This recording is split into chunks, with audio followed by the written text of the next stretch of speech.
मैं मरने वाला हूं, लेकिन मरने से पहले मैं तुम्हें अपने दिल की बात कहना चाहता हूं। ऐसा लिखते हुए आरव की आंखों में आंसू आ गए और उसने उस पेज को फाड़कर अपने बैग में रख लिया जिस पर वो लिख रहा था। अभी तक वो ऐसे ना जाने कितने ही पेज फाड़ चुका था। कुछ देर बाद उसने एक नए पेज पर फिर से लिखना शुरू किया। हेलो आयशा, तुम जिस वक्त मेरा ये लेटर पढ़ रही होगी, मैं इस दुनिया से बहुत दूर जा चुका हूंगा, लेकिन जाने से पहले मैं अपने दिल की बात तुम्हें बताना चाहता हूं। तुम मेरा पहला और आखिरी प्यार हो। मुझे आज भी याद है जब पहली बार कॉलेज की लाइब्रेरी के बाहर तुम मुझे दिखी थी। तुम्हारे घुंघराले बालों और गहरी आंखों के समंदर में मैं इस कदर डूब गया था कि मुझे कुछ वक्त के लिए अपना होश तक भी नहीं रहा। उसके बाद तो तुमसे मिलना ही मेरी लाइफ बन गई। तुम्हारे होठों को जब मेरे होठों ने पहली बार छुआ था तो वो पल मेरी लाइफ का सबसे प्यारा पल था। काश मैं तुम्हारे साथ अपनी लाइफ जी सकता, लेकिन हमेशा की तरह लाइफ ने फिर मुझे यू टर्न दिया और मुझे हमेशा हमेशा के लिए तुमसे जुदा होना पड़ रहा है। मैंने इसलिए तुम्हें नहीं बताया क्योंकि मुझे लगा कि कहीं तुम मुझसे और ज्यादा अपनापन महसूस न करने लगो। इससे मेरी मौत पर तुम्हें दुख पहुंचता जो मैं नहीं चाहता था कि तुम्हें पहुंचे। आयशा जो ये लेटर पढ़ रही थी, पढ़ते पढ़ते उसकी आंखों में आंसू आ गए। कुछ आंसू उस लेटर पर गिर पड़े। उसी वक्त आयशा ने ध्यान दिया कि उस लेटर पर कितने ही आंसुओं के धब्बे पड़े हुए थे। इससे पता चल रहा था कि उस लेटर को लिखते वक्त आरव किस कदर रोया था। आरव एक 20 साल का अनाथ लड़का था। कुछ वक्त पहले उसकी मुलाकात आयशा से हुई थी। आयशा से मिलने के बाद उसकी लाइफ में पहली बार खुशियों ने दस्तक दी थी। नहीं तो सिवाय दुत्कार के उसे लाइफ में कुछ भी नहीं मिला था। लेकिन उसकी ये खुशी ज्यादा लंबे वक्त तक टिकी नहीं रह सकी। कुछ ही वक्त बाद उसे मालूम हुआ कि वो एक लाइलाज बीमारी से ग्रस्त था और मरने वाला था। इसके बाद वो आयशा को कभी अपने दिल की बात नहीं बता सका। मरने से पहले अपने लेटर के जरिए वो आयशा को अपने दिल की बात बता देना चाह रहा था। उस लेटर को लिखने के 3 दिनों के बाद ही एक हॉस्पिटल में आरव एक गुमनाम मौत मारा गया। उससे अगले दिन आयशा को वो लेटर मिला जिसे वो इस वक्त पढ़ रही थी। उस लेटर को अपने सीने से लगाते हुए आयशा ने कहा, ओ आरव, काश एक बार तुम मुझे अपनी बीमारी के बारे में बता देते। काश तुम्हारी लाइफ के उन आखिरी पलों को मैं यादगार बना पाती। काश एक आखिरी बार मैं तुमसे मिल पाती। ऐसा कहते कहते आयशा ने उस लेटर को फोल्ड किया और अपनी जेब में रख लिया और अपना बैग उठाकर लाइब्रेरी से बाहर आ गई। ये वही जगह थी जहां वो आरव से पहली बार मिली थी और इसी जगह पर कोई उसे ये लेटर देकर चला गया था। उसने आसमान की ओर देखकर मन ही मन सोचा, आरव, तुम जहां भी रहो खुश रहना। इस लाइफ में तुम्हें कुछ भी नहीं मिला, लेकिन मैं भगवान से प्रे करूंगी कि अगली लाइफ में तुम्हें स्पेशल बनाए और इस लाइफ में जो पाने के तुम हकदार थे वो सब कुछ तुम्हें उस लाइफ में मिले। उसी वक्त दुनिया के किसी कोने में एक विशालकाय गोल्डन रंग का बादल तेजी से उड़ा चला जा रहा था। आरव उस बादल के ऊपर पड़ा था। अचानक से उसकी आंखें खुली तो उसने खुद को एक गोल्डन रंग के बादल के ऊपर पाया। वो उठकर बैठ गया और चौंकते हुए खुद से ही बोला, क्या मैं जिंदा हूं? नहीं, मैं तो मर चुका था। फिर मैं जिंदा कैसे हो सकता हूं? क्या मैं सपना तो नहीं देख रहा? लेकिन मरे हुए लोग सपना कैसे देख सकते हैं? इसका मतलब कहीं ये तो नहीं कि मैं नरक या स्वर्ग में कहीं जा रहा हूं? आखिर ये बादल मुझे कहां उड़ा कर ले जा रहे हैं? आरव ये सब सोच ही रहा था कि उसने देखा कि वो गोल्डन रंग का बादल उसे एक मंदिर की ओर लिए जा रहा था। कुछ ही देर में आरव एक विशालकाय मंदिर के सामने खड़ा था। उस मंदिर के सामने एक बड़ा सा खुला मैदान था जिसमें कई सारे टेंट बने थे। उस विशालकाय मंदिर को देखकर आरव ने खुद से कहा, आखिर ये मैं कहां आ गया हूं? क्या ये जगह स्वर्ग है? ये यहाँ पर इतने सारे टेंट क्यों लगे हुए हैं? आरव विचलित आंखों से उस विशालकाय मंदिर को देखे जा रहा था। उसी वक्त एक बेहद सुंदर इंसानी आकृति वहां पर आई। उस आकृति ने आरव के सामने आकर कहा, हेलो आरव, मैं चैतन्य हूं। आज से मैं तुम्हारा गॉडफादर हूं। चैतन्य की बात सुनकर आरव ने चौंकते हुए पूछा, गॉडफादर? आखिर मैं कहाँ हूँ और ये गॉडफादर का मतलब क्या है? क्या ये जगह स्वर्ग है? क्या मैं स्वर्ग में हूँ? आरव के चेहरे पर उभरे उन सभी सवालों को सुनकर चैतन्य ने हल्की मुस्कान के साथ कहा, नहीं, ये जगह स्वर्ग नहीं है, लेकिन तुम्हारे लिए किसी स्वर्ग से कम भी नहीं होने वाली है। तुम इस वक्त भगवान की बनाई बिल्कुल ही अलग एक खास जगह पर हो। इस जगह पर भगवान अपनी सबसे प्यारी आत्माओं को भेजते हैं ताकि उन आत्माओं को एक नई और वो भी पावरफुल लाइफ मिल सके। चैतन्य की बात सुनकर आरव के चेहरे पर उभरे सवालों की संख्या घटने की बजाय और अधिक बढ़ गई। उसने चैतन्य से पूछा, नई लाइफ? इसका क्या मतलब है? अगर भगवान के लिए सच में मैं इतना खास था तो मेरी पिछली लाइफ में मुझे इतने दुख क्यों दिए? चैतन्य ने मुस्कुराते हुए जवाब दिया, तुमने अपनी पूरी लाइफ में सभी को प्यार दिया, फिर चाहे तुम्हें खुद को कभी प्यार नसीब नहीं हो सका। तुमने अपने आखिरी वक्त में भी अपने प्यार आयशा को अपनी मौत के बारे में तक नहीं बताया। उससे थोड़ी दूरी बना ली ताकि वो तुमसे ज्यादा अपनापन महसूस न करने लगे और उसे किसी भी तरह का दर्द तकलीफ न पहुंचे। तुम्हारी जैसी प्योर और सभी को प्यार करने वाली सोल भगवान के दिल के बहुत नजदीक होती है। आरव ने अपनी आंखें बड़ी करते हुए पूछा, तो क्या मुझे अपनी पुरानी लाइफ में वापस भेज दिया जाएगा? चैतन्य ने जवाब दिया, नहीं, तुम्हें एक नई लाइफ में भेजा जाएगा। तुम्हारा दोबारा से एक नई जगह पर जन्म होगा और जन्म के साथ ही तुम्हें मेरी पावर्स मिलेंगी। चैतन्य की बात सुनकर आरव के अंदर उत्सुकता के बादल उमड़ने लगे।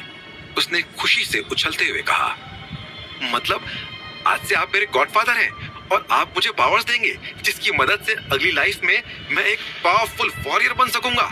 तो क्या होंगी वो पावर्स? आरव की बात सुनकर चैतन्य ने अपने दोनों हाथ जोड़ लिए। उसी वक्त चैतन्य के सीने से ऊर्जा से भरी एक छोटी सी तेज चमकदार रोशनी बाहर निकली और आरव के सामने आकर हवा में तैरने लगी। उस चमकदार रोशनी की ओर इशारा करते हुए चैतन्य ने कहा, ये मेरी सोल का एक अंश है। आज से मैं अपनी सोल का एक अंश तुम्हें सौंप रहा हूं। मेरी सोल के इस अंश की बदौलत तुम वक्त के साथ असीम पावर्स हासिल कर सकोगे। हालांकि वो पावर्स क्या होंगी इसके बारे में तुम्हें वक्त के साथ धीरे धीरे ही पता चलेगा। चैतन्य के ऐसा कहते ही चैतन्य की आत्मा का अंश आरव के अंदर समा गया। एक पल के लिए आरव को अपने अंदर किसी दिव्य शक्ति होने का एहसास हुआ और उसके चेहरे पर एक मुस्कान खिल उठी। इसके बाद चैतन्य ने आरव की ओर देखकर कहा, चलो अब तुम्हें तुम्हारे टेंट के अंदर लेकर चलता हूं। ऐसा कहकर चैतन्य आरव को उन टेंटों की ओर अंदर लेकर आए। टेंट के अंदर आते ही आरव हक्का बक्का रह गया। एक पल के लिए तो उसे अपनी आंखों पर यकीन ही नहीं हुआ। उस टेंट के अंदर एक बड़ी सी स्क्रीन लगी थी और स्क्रीन में वो खुद दिखाई दे रहा था। आरव ने उस बड़ी सी स्क्रीन को देखकर पूछा, ये स्क्रीन पर तो मैं ही हूं, इसका क्या मतलब है? आरव के सवाल पर चैतन्य ने मुस्कुराते हुए जवाब दिया, इस स्क्रीन पर हमेशा तुम ही दिखोगे। इस स्क्रीन की मदद से मैं तुम्हारी नई दुनिया में तुम पर नजर रख पाऊंगा। आखिर भगवान ने मुझे तुम्हारा गॉडफादर बनाया है तो मुझे मालूम होना चाहिए कि तुम अपनी नई लाइफ में क्या कर रहे हो। ये देखकर आरव के आश्चर्य का ठिकाना नहीं रहा। उसने चैतन्य की ओर देखकर कहा, तो क्या आप मेरी नई लाइफ की हर एक घटना पर नजर रखेंगे? चैतन्य ने कहा, नहीं, ऐसा नहीं है। जब मुझे लगेगा कि तुम्हारी लाइफ को देखना चाहिए तब मैं तुम्हारी लाइफ के बारे में जानने के लिए यहाँ आता रहूंगा। पर हाँ, मैं सिर्फ दूर से रहकर तुम्हारी लाइफ को देखूंगा। मैं तुम्हारी लाइफ में किसी भी तरह का इंटरफेयर नहीं कर सकता। तुम्हारी नई लाइफ में जो कुछ भी तुम्हारे साथ होगा वो तुम्हें खुद ही हैंडल करना होगा। चैतन्य की बात सुनकर आरव ने कहा, तो मैं अपनी नई लाइफ में कैसे जाऊंगा? ये सुनकर चैतन्य ने आरव के कंधे पर हाथ रखते हुए कहा, तुम काफी स्मार्ट हो, खैर वो भी जान जाओगे, चलो मेरे साथ। ऐसा कहकर चैतन्य आरव को उस टेंट से निकालकर मंदिर की ओर ले गए। उस विशालकाय मंदिर के अंदर जाने पर आरव ने देखा कि वहां पर 3 दरवाजे बने थे। एक गोल्डन रंग का दरवाजा, एक लाल रंग का और एक हरे रंग का दरवाजा। उन तीनों दरवाजों को देखने के बाद आरव ने चैतन्य से पूछा, गॉडफादर, यहाँ पर ये 3 दरवाजे कैसे बने हैं? आरव के सवाल पर चैतन्य ने हल्की मुस्कुराहट के साथ कहा, ये 3 दरवाजे 3 अलग अलग तरह की दुनियाओं में लेकर जाते हैं। गोल्डन दरवाजा तुम्हें आराम और सुविधाओं से भरी दुनिया में ले जाएगा। उस दुनिया में तुम ऐशो आराम की लाइफ के साथ ही एक महान योद्धा बन सकते हो। हालांकि तुम्हें उस दुनिया में सच्चा प्यार बहुत कम मिलेगा। लाल दरवाजा तुम्हें संघर्षों से भरी हिरण प्रजाति और इंसानों की दुनिया में ले जाएगा। वहां तुम्हें धन की दौलत भले ही कम मिले, लेकिन प्यार की असीम दौलत मिलेगी। साथ ही तुम्हें जादू और करिश्मों से भरी हिरण प्रजाति की लंबी लाइफ भी मिलेगी। हरे रंग का दरवाजा तुम्हें पानी के अंदर की दुनिया में ले जाएगा, जहां पानी के अंदर की दुनिया में तुम्हारा जन्म होगा और उसी दुनिया में तुम एक महान योद्धा बनोगे। आरव चैतन्य की बातों को बड़े ध्यान से सुन रहा था। उसने चैतन्य से पूछा, तो गॉडफादर, मुझे कौन से दरवाजे में से होकर जाना होगा? इस पर चैतन्य ने मीठी मुस्कान के साथ जवाब दिया, ये फैसला तुम्हें ही करना होगा। तुम इन तीनों दरवाजों में से जो चाहे उस दरवाजे को चुन सकते हो। चैतन्य की बात सुनकर आरव गहरी सोच में डूब गया। कुछ देर सोचने के बाद आरव ने चैतन्य से पूछा, फिर भी गॉडफादर, आपको क्या लगता है कि मुझे कौन से दरवाजे में दाखिल होना चाहिए? आरव के सवाल पर चैतन्य ने जवाब दिया, मेरे हिसाब से तुम्हें गोल्डन रंग के दरवाजे में दाखिल होना चाहिए। तुमने अपनी पुरानी लाइफ में बहुत गरीबी झेली है, इसलिए तुम्हें अपनी अगली लाइफ में अमीरी को चुनना चाहिए। गोल्डन रंग के दरवाजे में दाखिल होने पर तुम्हें सुविधाओं और अमीरी से भरी एक अच्छी लाइफ मिलेगी। चैतन्य की बात सुनकर आरव का कंफ्यूजन कम होने की जगह बढ़ गया। उसने अपनी पिछली लाइफ में दौलत और प्यार दोनों की किल्लत देखी थी और वो अपनी अगली लाइफ में दोनों ही हासिल करना चाहता था। उसे कुछ समझ नहीं आ रहा था कि वो प्यार और दौलत में से किसे चुने। वो गोल्डन और लाल दरवाजे के सामने आकर खड़ा हो गया और वहीं खड़ा रह गया। वो उन दोनों में से किसी एक दरवाजे को चुन नहीं पा रहा था। ये देखकर चैतन्य ने कहा, तुम्हें एक दरवाजा चुनना होगा। चैतन्य की बात सुनकर आरव ने अपना हाथ एक दरवाजा खोलने के लिए जैसे ही ऊपर उठाना शुरू किया, उस मंदिर में तेज भूकंप उत्पन्न हो गया। इससे आरव का बैलेंस बिगड़ गया और उसका हाथ लाल रंग के दरवाजे पर जाकर पड़ गया। ऐसा होते ही लाल रंग का दरवाजा खुल गया और आरव लाल रंग के दरवाजे के अंदर समा गया। आरव के उस दरवाजे में समाते हुए वो भूकंप समाप्त हो गया। ये देखकर चैतन्य हतप्रभ अपनी जगह पर खड़े रह गए। उन्होंने खुद से ही कहा, भगवान, ये अब आपका क्या स्वैग है? आखिर आरव को लाल रंग के दरवाजे से भेजने का मतलब है कि आरव को हिरण प्रजाति और इंसानों का जीवन मिलेगा, जिनकी लाइफ सभी जीवों की तुलना में सबसे ज्यादा लंबी होती है।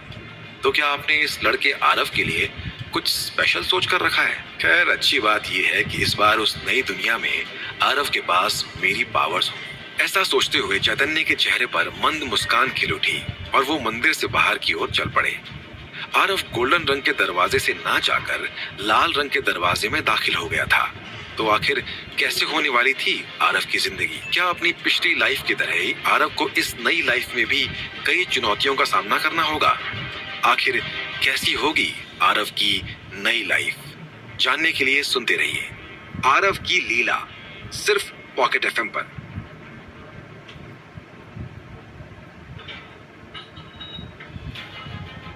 एक बेहद सुंदर नौजवान जिसका नाम प्रथम था, वो दीवार के सहारे बहुत चिंतित खड़ा था। आज उसकी भाभी अमायरा एक बच्चे को जन्म देने जा रही थी। अमायरा का पति और प्रथम का भाई दक्ष उस बच्चे के पैदा होने से पहले ही एक दुर्भाग्यपूर्ण घटना में मारा गया था। अमायरा पिछले 18 घंटों से लेबर पेन में थी और उसकी चीखने की लगातार आती आवाजों से वो घर रह रह कर कांपे जा रहा था।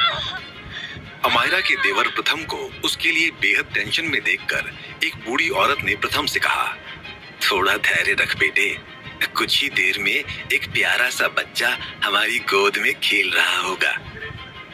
उसकी बात सुनकर प्रथम ने अमायरा के कमरे की ओर देखते हुए कहा, मुझे अपनी भाभी की चिंता है, कहीं उन्हें कुछ हो ना जाए।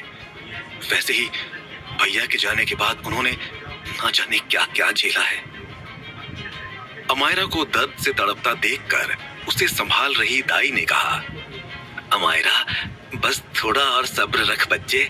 कुछ ही देर बाद एक नन्हा सा बच्चा उस दाई के हाथों में झूल रहा था। दाई ने उस बच्चे को अमायरा के हाथों में रख दिया। अमायरा ने देखा कि उसे एक आधा इंसान और आधा हिरण प्रजाति का बच्चा हुआ था। अमायरा जहां हिरण प्रजाति से थी, वहीं अमायरा का पति दक्ष मानव प्रजाति से था। हिरण प्रजाति देखने में बहुत ज्यादा सुंदर होते थे। उनका कद 7 फुट तक लंबा होता था, तो शरीर बहुत बलिष्ठ। उनकी नाक बेहद नुकीली होती थी, साथ ही आंखें बड़ी बड़ी। उनके कान सामान्य इंसान की तुलना में 2 गुना बड़े होते थे। वो बच्चा भी आधा हिरण प्रजाति का था, इसलिए उसके कान सामान्य इंसान की तुलना में बड़े थे। नाक नुकीली, आंखें बड़ी बड़ी और सिर पर छोटे छोटे 2 सींग भी थे। वो देखने में बहुत ज्यादा सुंदर और प्यारा था, एकदम मनमोहक। उसी वक्त प्रथम कमरे के अंदर दाखिल हो गया।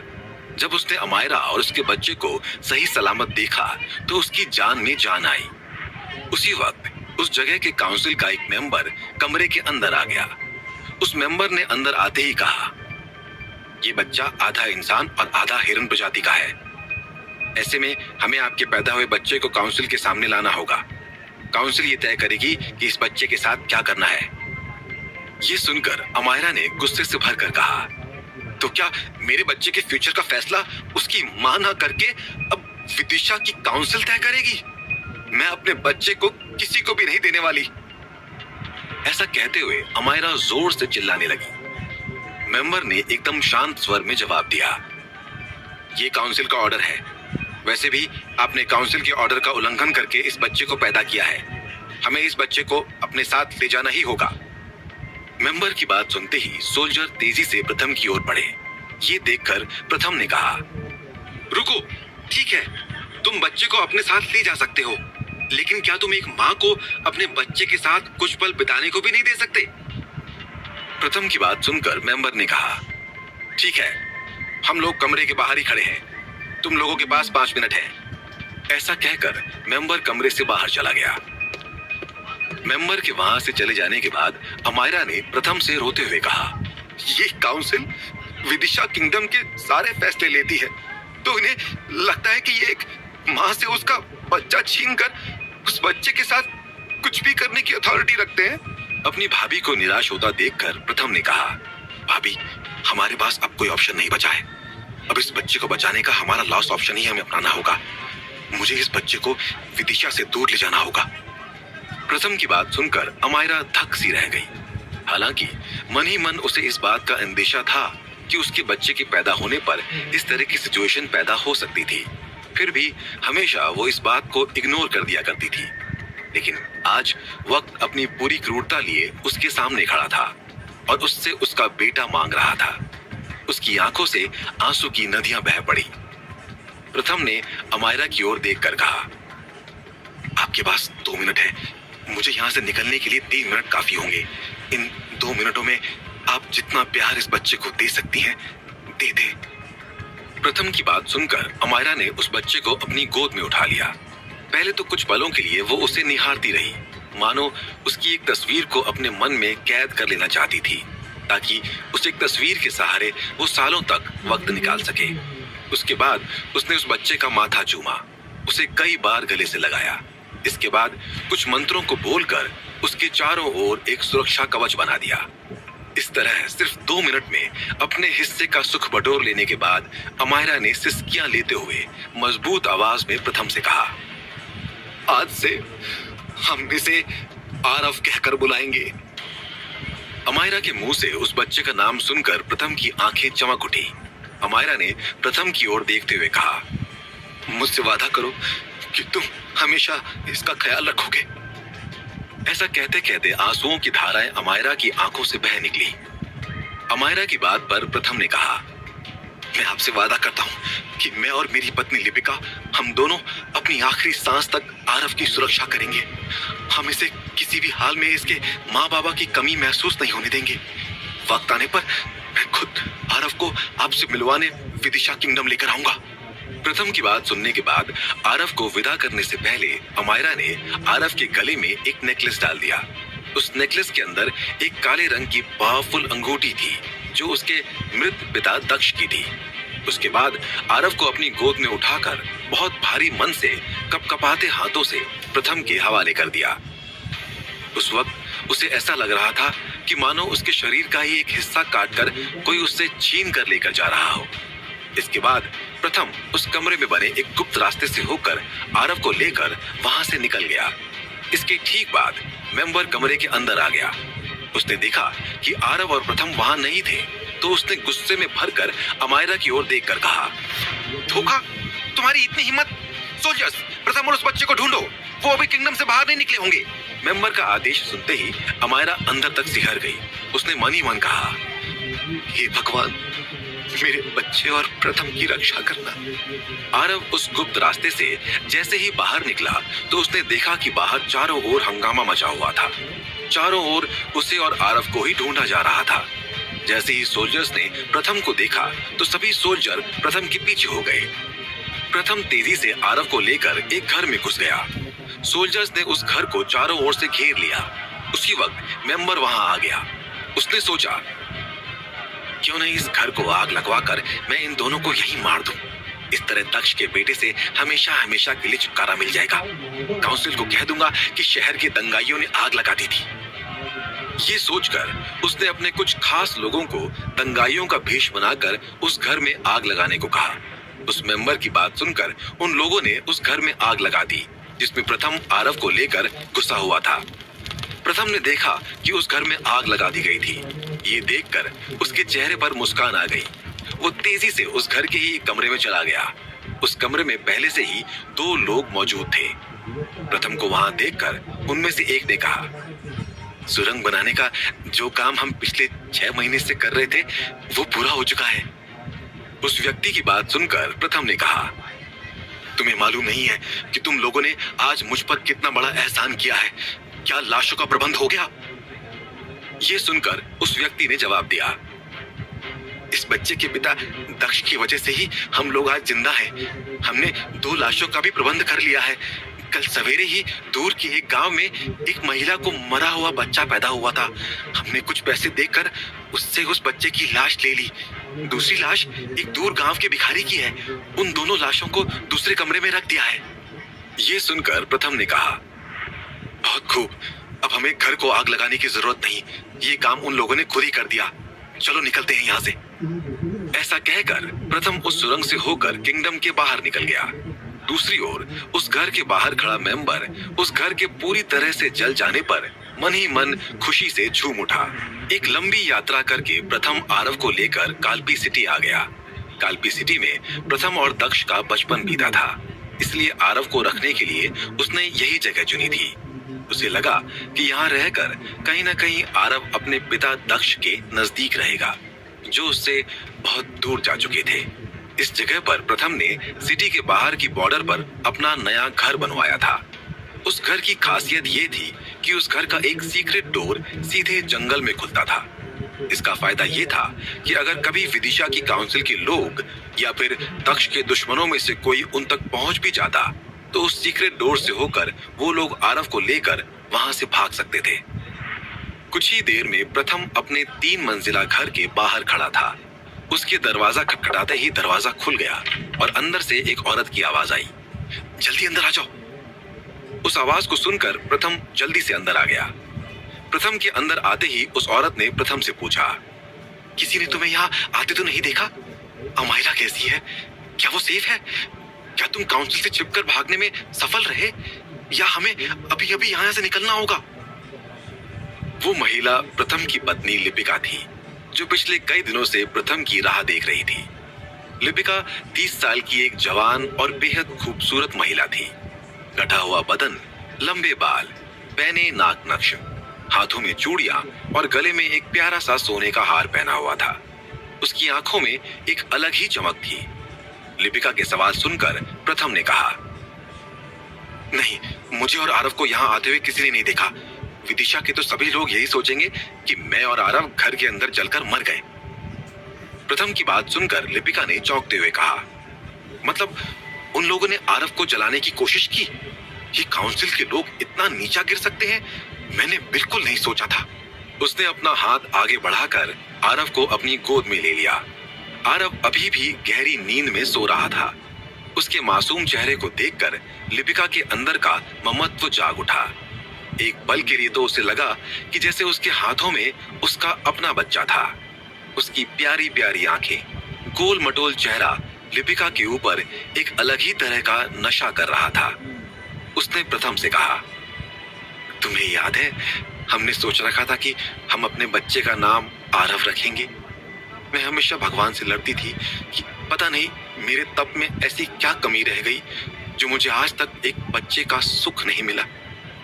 लेकिन आज भगवान ने मुझे इतना तेजस्वी और प्यारा बेटा दे दिया। ऐसा कहकर लिपिका ने आरव के माथे को चूम लिया। आंसू की एक पतली धारा उसकी आंखों के कोनों से बहकर नीचे गिर पड़ी। ये देखकर प्रथम की आंखों में भी आंसू आ गए। उसे भी आज एक पिता होने का एहसास हो रहा था, जो आज तक के उसके सभी एहसासों से एकदम जुदा और सबसे ज्यादा खास था। उसी वक्त दरवाजे पर तेज खटखट होने लगी। उस खटखट की तेज आवाज सुनकर प्रथम और लिपिका भय से अंदर तक सहम गए। लिपिका ने डरते हुए प्रथम से पूछा, क्या तुम्हें पक्का यकीन है ना कि तुम्हारा कोई पीछा नहीं कर रहा था? लिपिका की बात पर प्रथम ने जवाब दिया, मेरे हिसाब से तो मेरा किसी ने पीछा नहीं किया। कहीं उन्हें सुरंग का तो पता नहीं चल गया? प्रथम की बात सुनकर लिपिका ने उसको चुप कराते हुए कहा, शुभ शुभ बोलो, तुम एक काम करो, आरव को लेकर हमारे सीक्रेट दरवाजे से जंगल की ओर निकलो। अगर अगले 10 मिनट में मैं तुम्हें उस सीक्रेट डोर के बाहर नहीं दिखी तो तुम आरव को लेकर यहाँ से कहीं दूर निकल जाना। लिपिका की बात सुनकर प्रथम अंदर तक घबरा गया। वो किसी भी हाल में लिपिका को खोना नहीं चाहता था। उसकी आंखों में आंसू आ गए। एक पल के लिए उसे लगा कि जैसे उसने लिपिका को हमेशा हमेशा के लिए खो दिया। लेकिन इस वक्त आरव की सिक्योरिटी उसकी सबसे बड़ी रिस्पॉन्सिबिलिटी थी। उसने अपने मन को पक्का किया और सीक्रेट डोर से जंगल में चला गया। दूसरी ओर लिपिका दरवाजे की ओर बढ़ चली। दरवाजे पर खटखट की आवाज बहुत तेज हो चुकी थी। आखिर कौन था दरवाजे पर? क्या विदिशा के सोल्जर प्रथम का पीछा करते हुए उसके घर तक आ चुके थे? क्या आरव एक बार फिर अपनी एक और मां से बिछड़ने वाला था? क्या लिपिका के ऊपर कोई बड़ी मुसीबत आने वाली थी? जानने के लिए सुनते रहिए आरव की लीला, सिर्फ पॉकेट एफएम पर।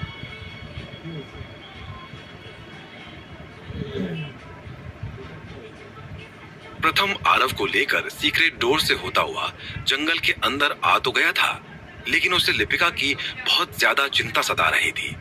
उसने जंगल के अंदर एक जगह छिपकर घर के सीक्रेट डोर की ओर देखकर खुद से कहा, अगर सच में काउंसिल के सोल्जर यहाँ आ गए होंगे तो लिपिका को अपने साथ विदिशा ले जाएंगे। वहां वो मेरी लिपिका के साथ ना जाने क्या क्या अत्याचार करेंगे। वहीं दूसरी ओर लिपिका ने डरते हुए दरवाजा खोला तो उसने देखा कि कालपी सिटी के 2 सोल्जर दरवाजे पर खड़े थे। उन 2 सोल्जर्स में से एक सोल्जर ने पूछा, हमें किसी ने खबर दी है कि आपके घर में कोई चोरी छिपे घुसा है। उस सोल्जर की बात सुनकर लिपिका ने जवाब दिया, नहीं तो घर में तो कोई नहीं आया। ये सुनकर उस सोल्जर ने कहा, ठीक है, अगर कुछ गड़बड़ महसूस हो तो हमें इन्फॉर्म कर देना। ऐसा कहकर वो दोनों सोल्जर वहां से चले गए। उन सोल्जर्स के चले जाने के बाद लिपिका ने अंदर तक राहत की सांस ली। वो तेजी से दौड़ते हुए सीक्रेट डोर के बाहर जाकर खड़ी हो गई। लिपिका को सीक्रेट डोर के सामने खड़ा पाकर प्रथम के मरते प्राणों में नया संचार हो गया। वो तेजी से लिपिका के पास आ गया। लिपिका ने आरव को अपनी गोद में लेते हुए कहा, घबराने की कोई बात नहीं है, शहर के सोल्जर थे, तुम्हें घर में घुसते हुए किसी ने देख लिया था। उसी ने सोल्जरों को इन्फॉर्म कर दिया था, उसी के बारे में पता करने आए थे। प्रथम लिपिका के साथ वापस से घर में आ गया। उसने लिपिका से कहा, एक सेकंड के लिए तो मैं बहुत डर गया था, हमें हर वक्त चौकन्ना रहना होगा, किसी को भी नहीं पता चलना चाहिए कि आरव दक्ष का बेटा है। इस पर लिपिका ने कहा, हाँ, हम कह देंगे कि हमने आरव को पास के ही एक शहर से गोद लिया है। सारा शहर जानता है कि पिछले कितने सालों से हम लोग बच्चा होने की कोशिशों में लगे थे, लेकिन सभी कोशिशें फेल हो गई थी। किसी को आरव पर शक नहीं होगा। लिपिका की बात सुनकर प्रथम ने कहा, तुम ठीक कह रही हो। इस तरह किसी को आरव का यहाँ होना अजीब नहीं लगेगा। घर में वापस आकर तीनों बैठे ही थे। उसी समय वहां पर लीला आ गई और आरव को बड़े ध्यान से देखने लगी। लीला लिपिका की अंगारिया बकरी थी। काल्पी सिटी अमरगिरी किंगडम में पड़ता था।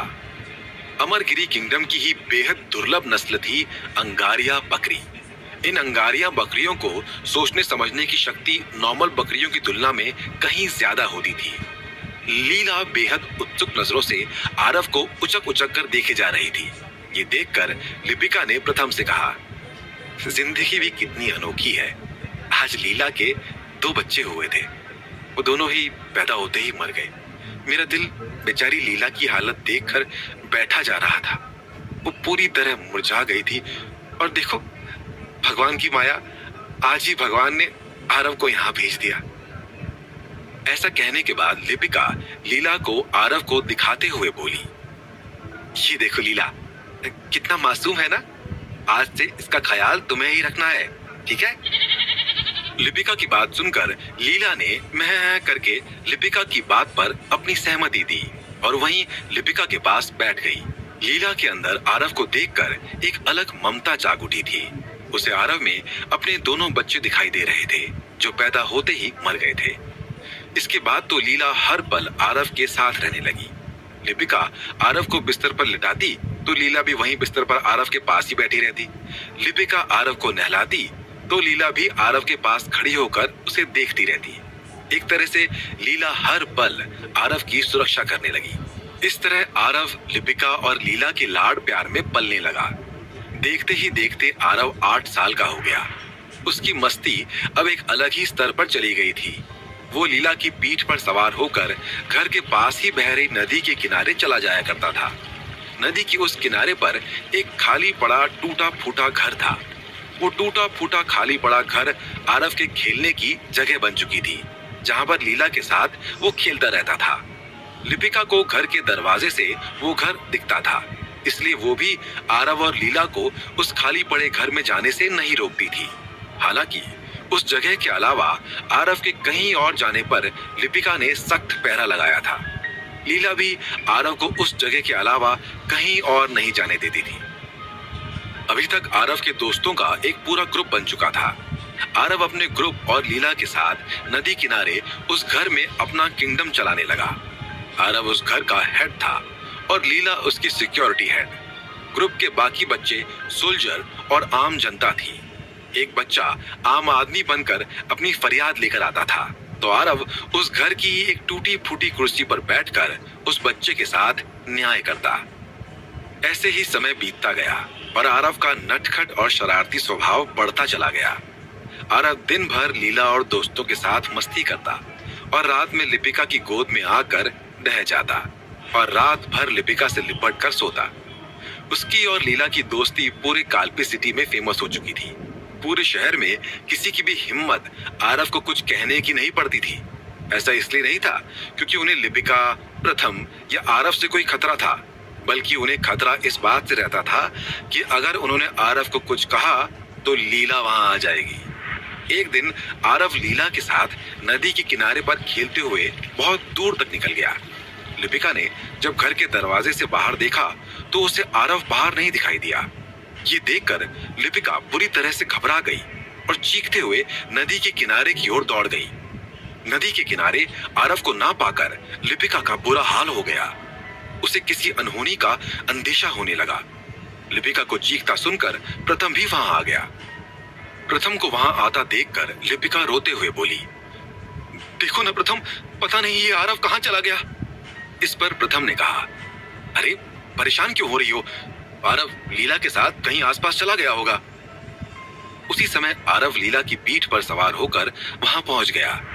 आरव को अपने सामने पाकर लिपिका ने दौड़कर आरव को अपनी गोद में उठा लिया और उसे अपने सीने से लगाते हुए कहा, कहाँ चला गया था तू? तुझे पता है ना कि तेरी मम्मा को कितनी टेंशन हो जाती है। इस पर आरव ने कहा, मम्मा मैं तो बस यहीं पास में गया था। मेरे वहां जाते ही लीला मुझे अपनी पीठ पर बिठाकर तुरंत यहाँ ले आई। ये सुनकर लिपिका ने लीला के सिर पर हाथ फेरते हुए कहा, लीला तुम आरव की कितनी फिक्र करती हो। अगर मैं सच कहूं तो हमारे घर में आरव की एक नहीं 2 माँ है, एक मैं और दूसरी तुम। ये सुनकर आरव ने हंसते हुए कहा, अरे मम्मा कैसी बात कर रही हो? लीला मेरी मम्मा नहीं, मेरी बेस्ट फ्रेंड है। ऐसा कहकर आरव लीला के गले से लिपट गया और उसे एक प्यारी सी पप्पी दे दी। लीला भी आरव से लिपट गई। ये देखकर लिपिका और प्रथम के चेहरे पर मुस्कान तैर गई। लिपिका आरव को अपने से लिपटाए सो रही थी। लीला भी उसी कमरे में एक अलग बिस्तर पर सो रही थी। उसी समय घर के दरवाजे पर तेज आवाजें हुई। लिपिका और प्रथम तेजी से उठकर बैठ गए। लिपिका ने प्रथम से कहा, ये कैसी आवाजें हैं?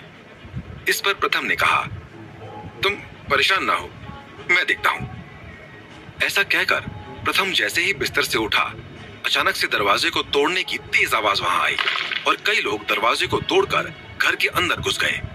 जैसे ही वो सभी लोग लिपिका के कमरे में दाखिल हुए तो प्रथम ने चौंकते हुए कहा, हत्यारे? लेकिन इन्हें आरव के यहाँ होने का पता कैसे चला? उन हत्यारों ने जैसे ही आरव को वहां देखा तो वो आरव पर झपट पड़े। ये देखकर लिपिका चिल्ला पड़ी, नहीं नहीं, मैं तुम्हें आरव को नहीं दूंगी, तुम्हें नहीं दूंगी मैं आरव को। उसी समय प्रथम ने लिपिका को झकझोरते हुए कहा, लिपिका उठो, क्या हुआ तुम्हें? उठो। अचानक से लिपिका की आंख खुली तो उसने पाया कि वो एक सपना देख रही थी। उसने तुरंत अपने बगल में देखा तो आरव एकदम शांति से वहां सोया हुआ था। ये देखकर लिपिका उठकर बैठ गई। उसने अपने सीने पर हाथ रखा और राहत की सांस ली। प्रथम ने लिपिका को पानी देते हुए पूछा, क्या हुआ? क्या तुमने फिर से वही सपना देखा? अरे विदिशा काउंसिल या कोई हत्यारा यहाँ तक नहीं पहुंच पाएगा, तुम इस बात से कब डरना छोड़ोगी? प्रथम भले ही लिपिका को आश्वस्त करने की कोशिश कर रहा था, लेकिन कहीं ना कहीं मन ही मन वो भी इस बात से डरा रहता था कि कहीं किसी एक दिन काउंसिल के हत्यारे यहाँ उसकी घर की चौखट पर ना पहुंच जाए। लिपिका ने प्रथम से कहा, उस घर में वो सुरंग तो आज भी मौजूद होगी ना? कभी ना कभी तो काउंसिल को सुरंग के बारे में पता चल ही जाएगा। साथ ही आरव के गले में नेकलेस में जो ये अंगूठी बंधी है, तुम्हें तो मालूम ही है ना वो कितनी शक्तिशाली अंगूठी है। प्रथम ने लिपिका के कंधे पर हाथ रखते हुए कहा, तुम बेकार की टेंशन ले रही हो। अगर उन्हें समझ आ भी गया कि आरव जिंदा है, तब भी आरव कहाँ है वो ये कभी पता नहीं लगा पाएंगे। ये सुनकर लिपिका ने कुछ सोचकर कहा, आरव बड़ा हो गया है, क्या हमें उसे उसके इस गले के नेकलेस में बंधी अंगूठी के बारे में बता देना चाहिए? आरव भी हमेशा उस अंगूठी के बारे में मुझसे पूछता रहता है। तुम्हें तो मालूम ही है कि वो अंगूठी कितनी शक्तिशाली है। ना जाने कितने लोगों की उस अंगूठी पर बुरी नजर होगी। कहीं ये अंगूठी किसी दिन आरव के लिए कोई बड़ा खतरा ना पैदा कर दे। इस पर प्रथम ने कहा, वो अंगूठी आरव के पिता दक्ष की थी, जिसमें उनकी सारी पावर्स मौजूद हैं। समय आने पर हम आरव को उसके गले में बंधी अंगूठी के बारे में सब बता देंगे। उसी समय कालपी सिटी से कई हजार किलोमीटर दूर एक छोटे से शहर के अंदर कुछ हलचल हो रही थी। वो शहर पिशाचों का शहर था, जिसका नाम तंजावर सिटी था। पिशाच बौने आकार के देखने में बिल्कुल राक्षस जैसे होते थे। उनकी आंखें बाहर की ओर निकली रहती थी। उनके 2 लंबे पैने दांत मुंह से बाहर आए हुए होते थे। उनकी नाक भी सामान्य इंसान की तुलना में 2 गुना बड़ी होती थी। उनके पास जादुई शक्तियां होती थी और उन्हें दूसरे लोगों का खून चूसने में एक अलग ही मजा मिलता था। उस शहर के एक बड़े बंगले में एक पिशाच दौड़ता हुआ एक हॉल के अंदर दाखिल हुआ। उस हॉल में कई पिशाच थे, जिसमें से एक पिशाच एक बड़े से सोफा पर बैठा हुआ था। उस पिशाच ने उस सोफे पर बैठे हुए पिशाच के सामने सर झुकाते हुए कहा, डॉन रियान, हमें उस अंगूठी के बारे में कुछ पता चला है। दक्ष का बेटा जिंदा है। ये सुनकर डॉन रियान अपनी जगह से उठकर खड़ा हो गया और चौंकते हुए बोला, क्या सच में? हम कितने सालों से वो अंगूठी ढूंढ रहे हैं, लेकिन दक्ष का बेटा तो घर की आग में जलकर मारा गया था। इस पर वो पिशाच बोला, आज तक हमें भी यही लगता था, लेकिन हमारे कुछ जासूस चुपके से उस घर के अंदर गए थे। वहां गलती से एक जासूस एक जगह पर गिर पड़ा और हमें पता चला कि उस घर में शहर के बाहर तक जाने के लिए एक लंबी सुरंग बनाई गई थी, जिसका मतलब ये हुआ कि दक्ष का भाई प्रथम उसके बच्चे को लेकर सुरक्षित बाहर चला गया था। उस पिशाच सोल्जर की बात सुनकर डॉन रियान के चेहरे पर खूंखार भाव उभर आए और उसने उस पिशाच सोल्जर से कहा, बहुत खूब, इसका मतलब ये हुआ कि वो बच्चा अभी जिंदा है। उस दक्ष की वो अंगूठी भी उसी के पास होगी। एक बाप मरने के बाद अपनी सबसे बड़ी पावर अपने बेटे को ही देता है। वो अंगूठी उसी दक्ष के बेटे के पास होनी चाहिए। हमें किसी भी हाल में उस बच्चे को ढूंढकर उसे मारना होगा और उससे वो अंगूठी छीननी होगी। इस तरह हम उस दक्ष से हमारी हार का बदला लेंगे और उस अंगूठी की शक्ति के बल पर अपने शहरों को फिर से जीतेंगे। ऐसा कहकर डॉन रियान ने उस पिशाच सोल्जर से कहा, जाओ और हमारे किलर पिशाचों को इकट्ठा करो। उनसे कहो कि डॉन रियान के पास उनके लिए एक स्पेशल वर्क है। जैसा डॉन रियान कहे। ऐसा कहकर वो सोल्जर वहां से चला गया। क्या पिशाच आरव को ढूंढ पाने में कामयाब रहने वाले थे? क्या इससे आरव की लाइफ पर कोई बहुत बड़ा खतरा मंडराने वाला था? क्या लिपिका का डर सच होने वाला था और आरव उससे हमेशा हमेशा के लिए छिनने वाला था? जानने के लिए सुनते रहिए आरव की लीला, सिर्फ पॉकेट एफएम पर।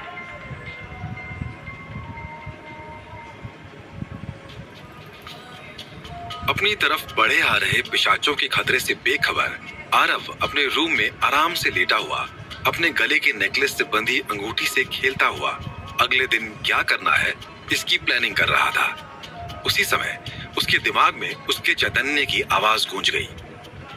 हेलो आरव, मैं तुम्हारा गॉडफादर हूँ। आज से मेरी पावर्स तुम्हें धीरे धीरे मिलना शुरू हो रही है। चैतन्य की आवाज उसके दिमाग में गूंजते ही आरव को अपनी पुरानी लाइफ और चैतन्य से मुलाकात एकदम साफ साफ याद आ गई। आज से पहले तक उसे हल्का हल्का एहसास होता था कि जैसे उसकी एक पुरानी लाइफ थी और उस लाइफ में वो जल्द ही मारा गया था और मरने के बाद चैतन्य से मिला था, लेकिन आज उसे सब कुछ याद आ चुका था। आरव ने हल्की आवाज में कहा, गॉडफादर कैसे हैं आप? उस भूकंप की वजह से मैं लाल दरवाजे में घुस गया था, लेकिन सच कहूं तो मैं इस बात से बहुत खुश हूं कि मैं उस गोल्डन रंग के दरवाजे में नहीं घुसा। वहां भले ही मुझे धन दौलत मिल जाती, लेकिन ऐसे में मैं तो माँ लिपिका, पापा प्रथम और लीला के प्यार से दूर रह जाता। वैसे गॉडफादर मुझे क्या पावर मिलने वाली है?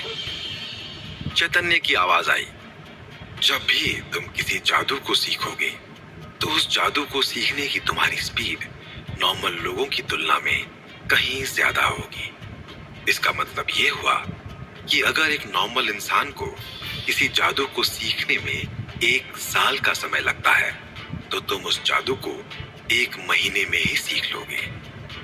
जितनी तुम मेहनत करोगे उतनी ही ज्यादा तुम्हारी शक्तियां बढ़ती चली जाएंगी। तो क्या मुझे अभी कोई पावर नहीं मिल रही है?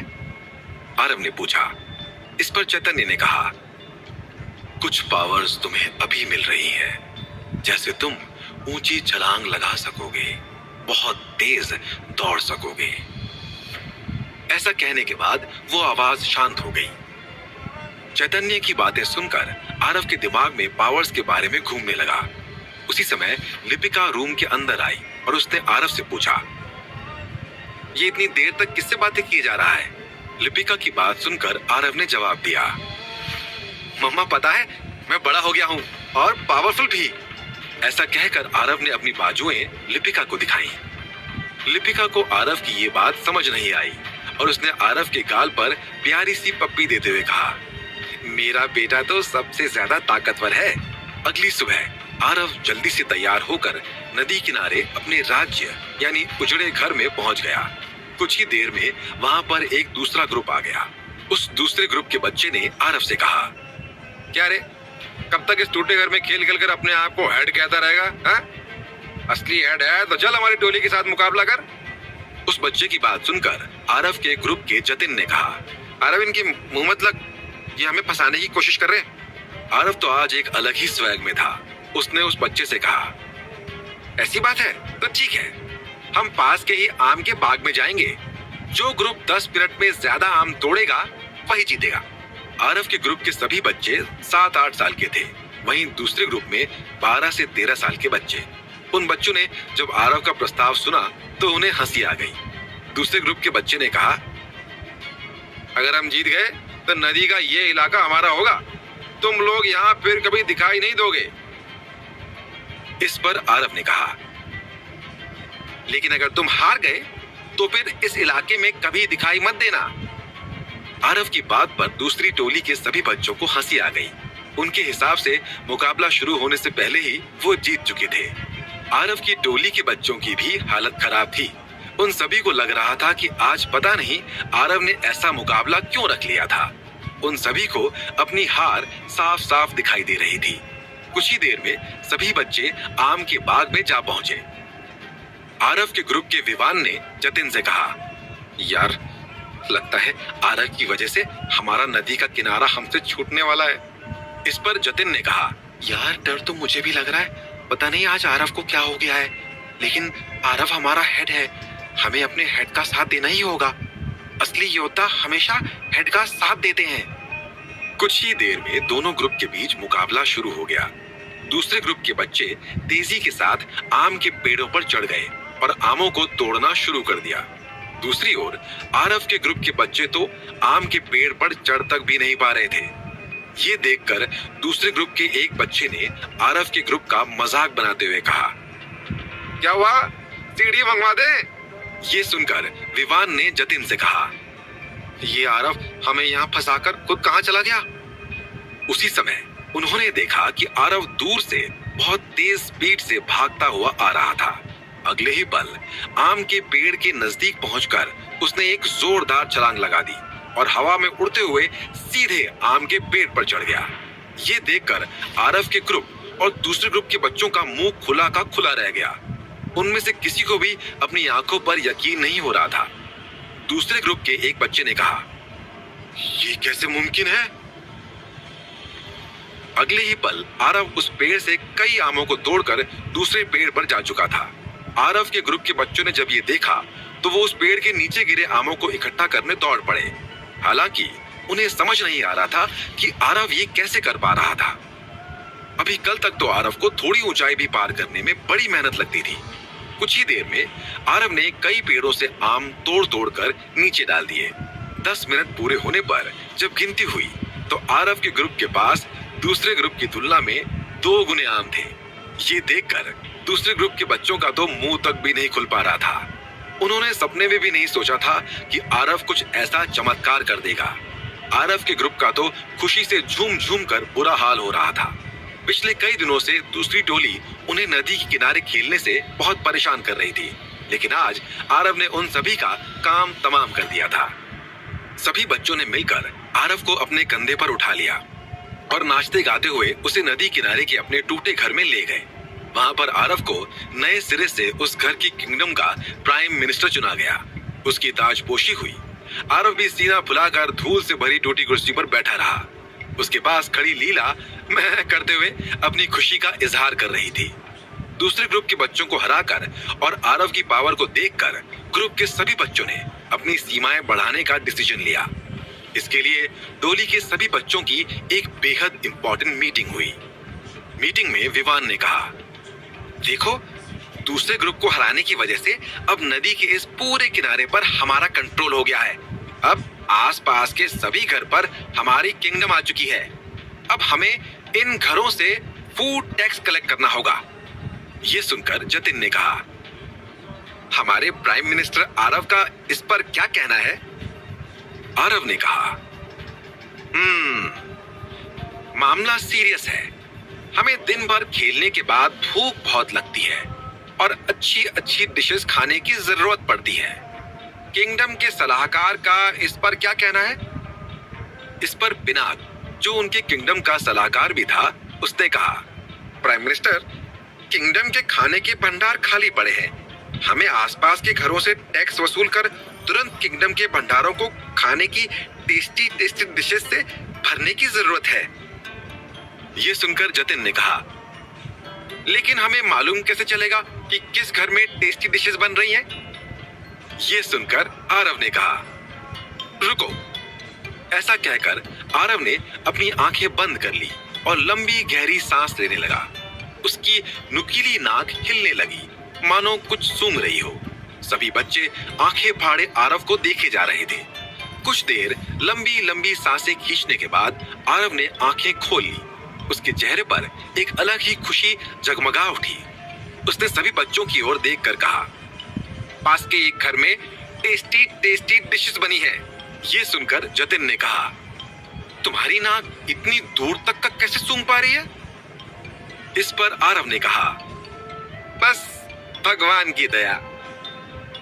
ऐसा कहकर आरव सभी बच्चों को लेकर उस घर के सामने पहुंच गया। इसके बाद आरव तेजी से दौड़ा और फिर एक छलांग लगाकर उस घर की छत पर पहुंच गया। ये देखकर जतिन, विवान, पिनाक ने सरप्राइज होते हुए खुद से कहा, आखिर ये आरव कैसे कर रहा है? आरव जाकर चुपके से खाना ले आया और सभी बच्चों को ऊपर से नीचे चीजें फेंकी और छत से कूदकर ग्रुप के साथ फरार हो गया। इसके बाद घर से मिले टैक्स को अपने किंगडम में बैठकर सभी के साथ मिलकर चटकारे ले लेकर खाया। उस दिन आरव और ग्रुप को जो मजा आया था वो मजा अब वो रोज लेने लगे। आरव हर रोज किसी न किसी घर की छत पर पहुंचकर उस घर से खाने की चीजें चुरा लेता। लिपिका के पास लगभग हर रोज आरव की शिकायतें आने लगी। धीरे धीरे लिपिका के पास बहुत ज्यादा शिकायतें आने लगी। लिपिका ने आरव को कई बार मना किया, लेकिन आरव था कि मानता ही नहीं। आज लिपिका को 4 घरों से शिकायत मिली थी। इसी वजह से उसका माथा बहुत गर्म था। उसने खुद से कहा, आने दो आज आरव को घर, आज इससे बात करनी ही पड़ेगी। दूसरी ओर आरव शाम को जैसे ही घर वापस लौटा तो उसने देखा कि लिपिका गुस्से से भरी बैठी थी। ये देखकर आरव समझ गया कि आज उसे डांट लगने वाली थी।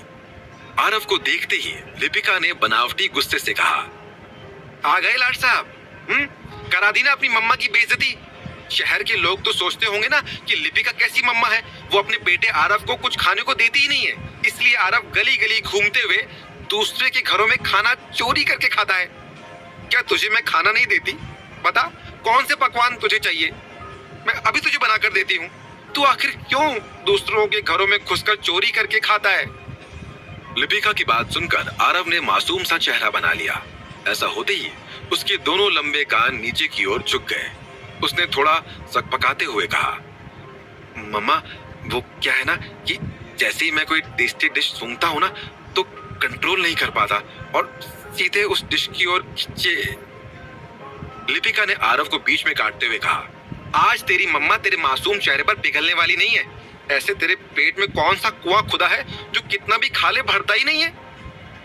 लिपिका के तेवर देखकर आरव मन ही मन सोचने लगा, मम्मा तो आज कुछ ज्यादा ही गुस्से में है, अब मैं क्या करूं?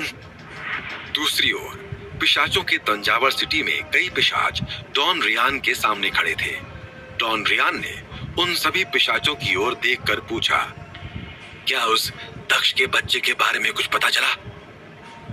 डॉन रियान, हमें पता चला है कि प्रथम उस बच्चे को लेकर इंसानों के किंगडम अमरगिरी चला गया था। हम अमरगिरी के लगभग हर एक शहर की इन्वेस्टिगेशन कर रहे हैं। हमें उम्मीद है कि हम उस बच्चे के बारे में कोई ना कोई सुराग जरूर पता लगा लेंगे। बस इस काम में कुछ समय लग सकता है। ये सुनकर डॉन रियान ने गुस्से से कहा, मुझे अगले 10 दिन में उस बच्चे का पता चाहिए। सभी पिशाच डॉन रियान के सामने सिर झुकाकर वहां से चले गए।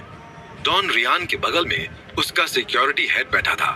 उसने डॉन रियान से पूछा, डॉन रियान, वैसे उस अंगूठी में आखिर ऐसा क्या है जो आप कितने सालों से उस अंगूठी को ढूंढ रहे हैं? ये सुनकर डॉन रियान किसी गहरी सोच में डूब गया और उसने जवाब दिया, बात बरसों पुरानी है। उस समय हम पिशाचों का राज्य 100 शहरों में फैला था, लेकिन फिर हमारी नजर इंसानों की किंगडम अमरगिरी पर पड़ी और हमने अमरगिरी के बाहरी हिस्सों पर हमला कर दिया। लेकिन वो दक्ष पता नहीं वो इतना शक्तिशाली कैसे था, उसके सामने हमारे सारे हथियार फेल हो गए। हमें आत्मसमर्पण करना पड़ा।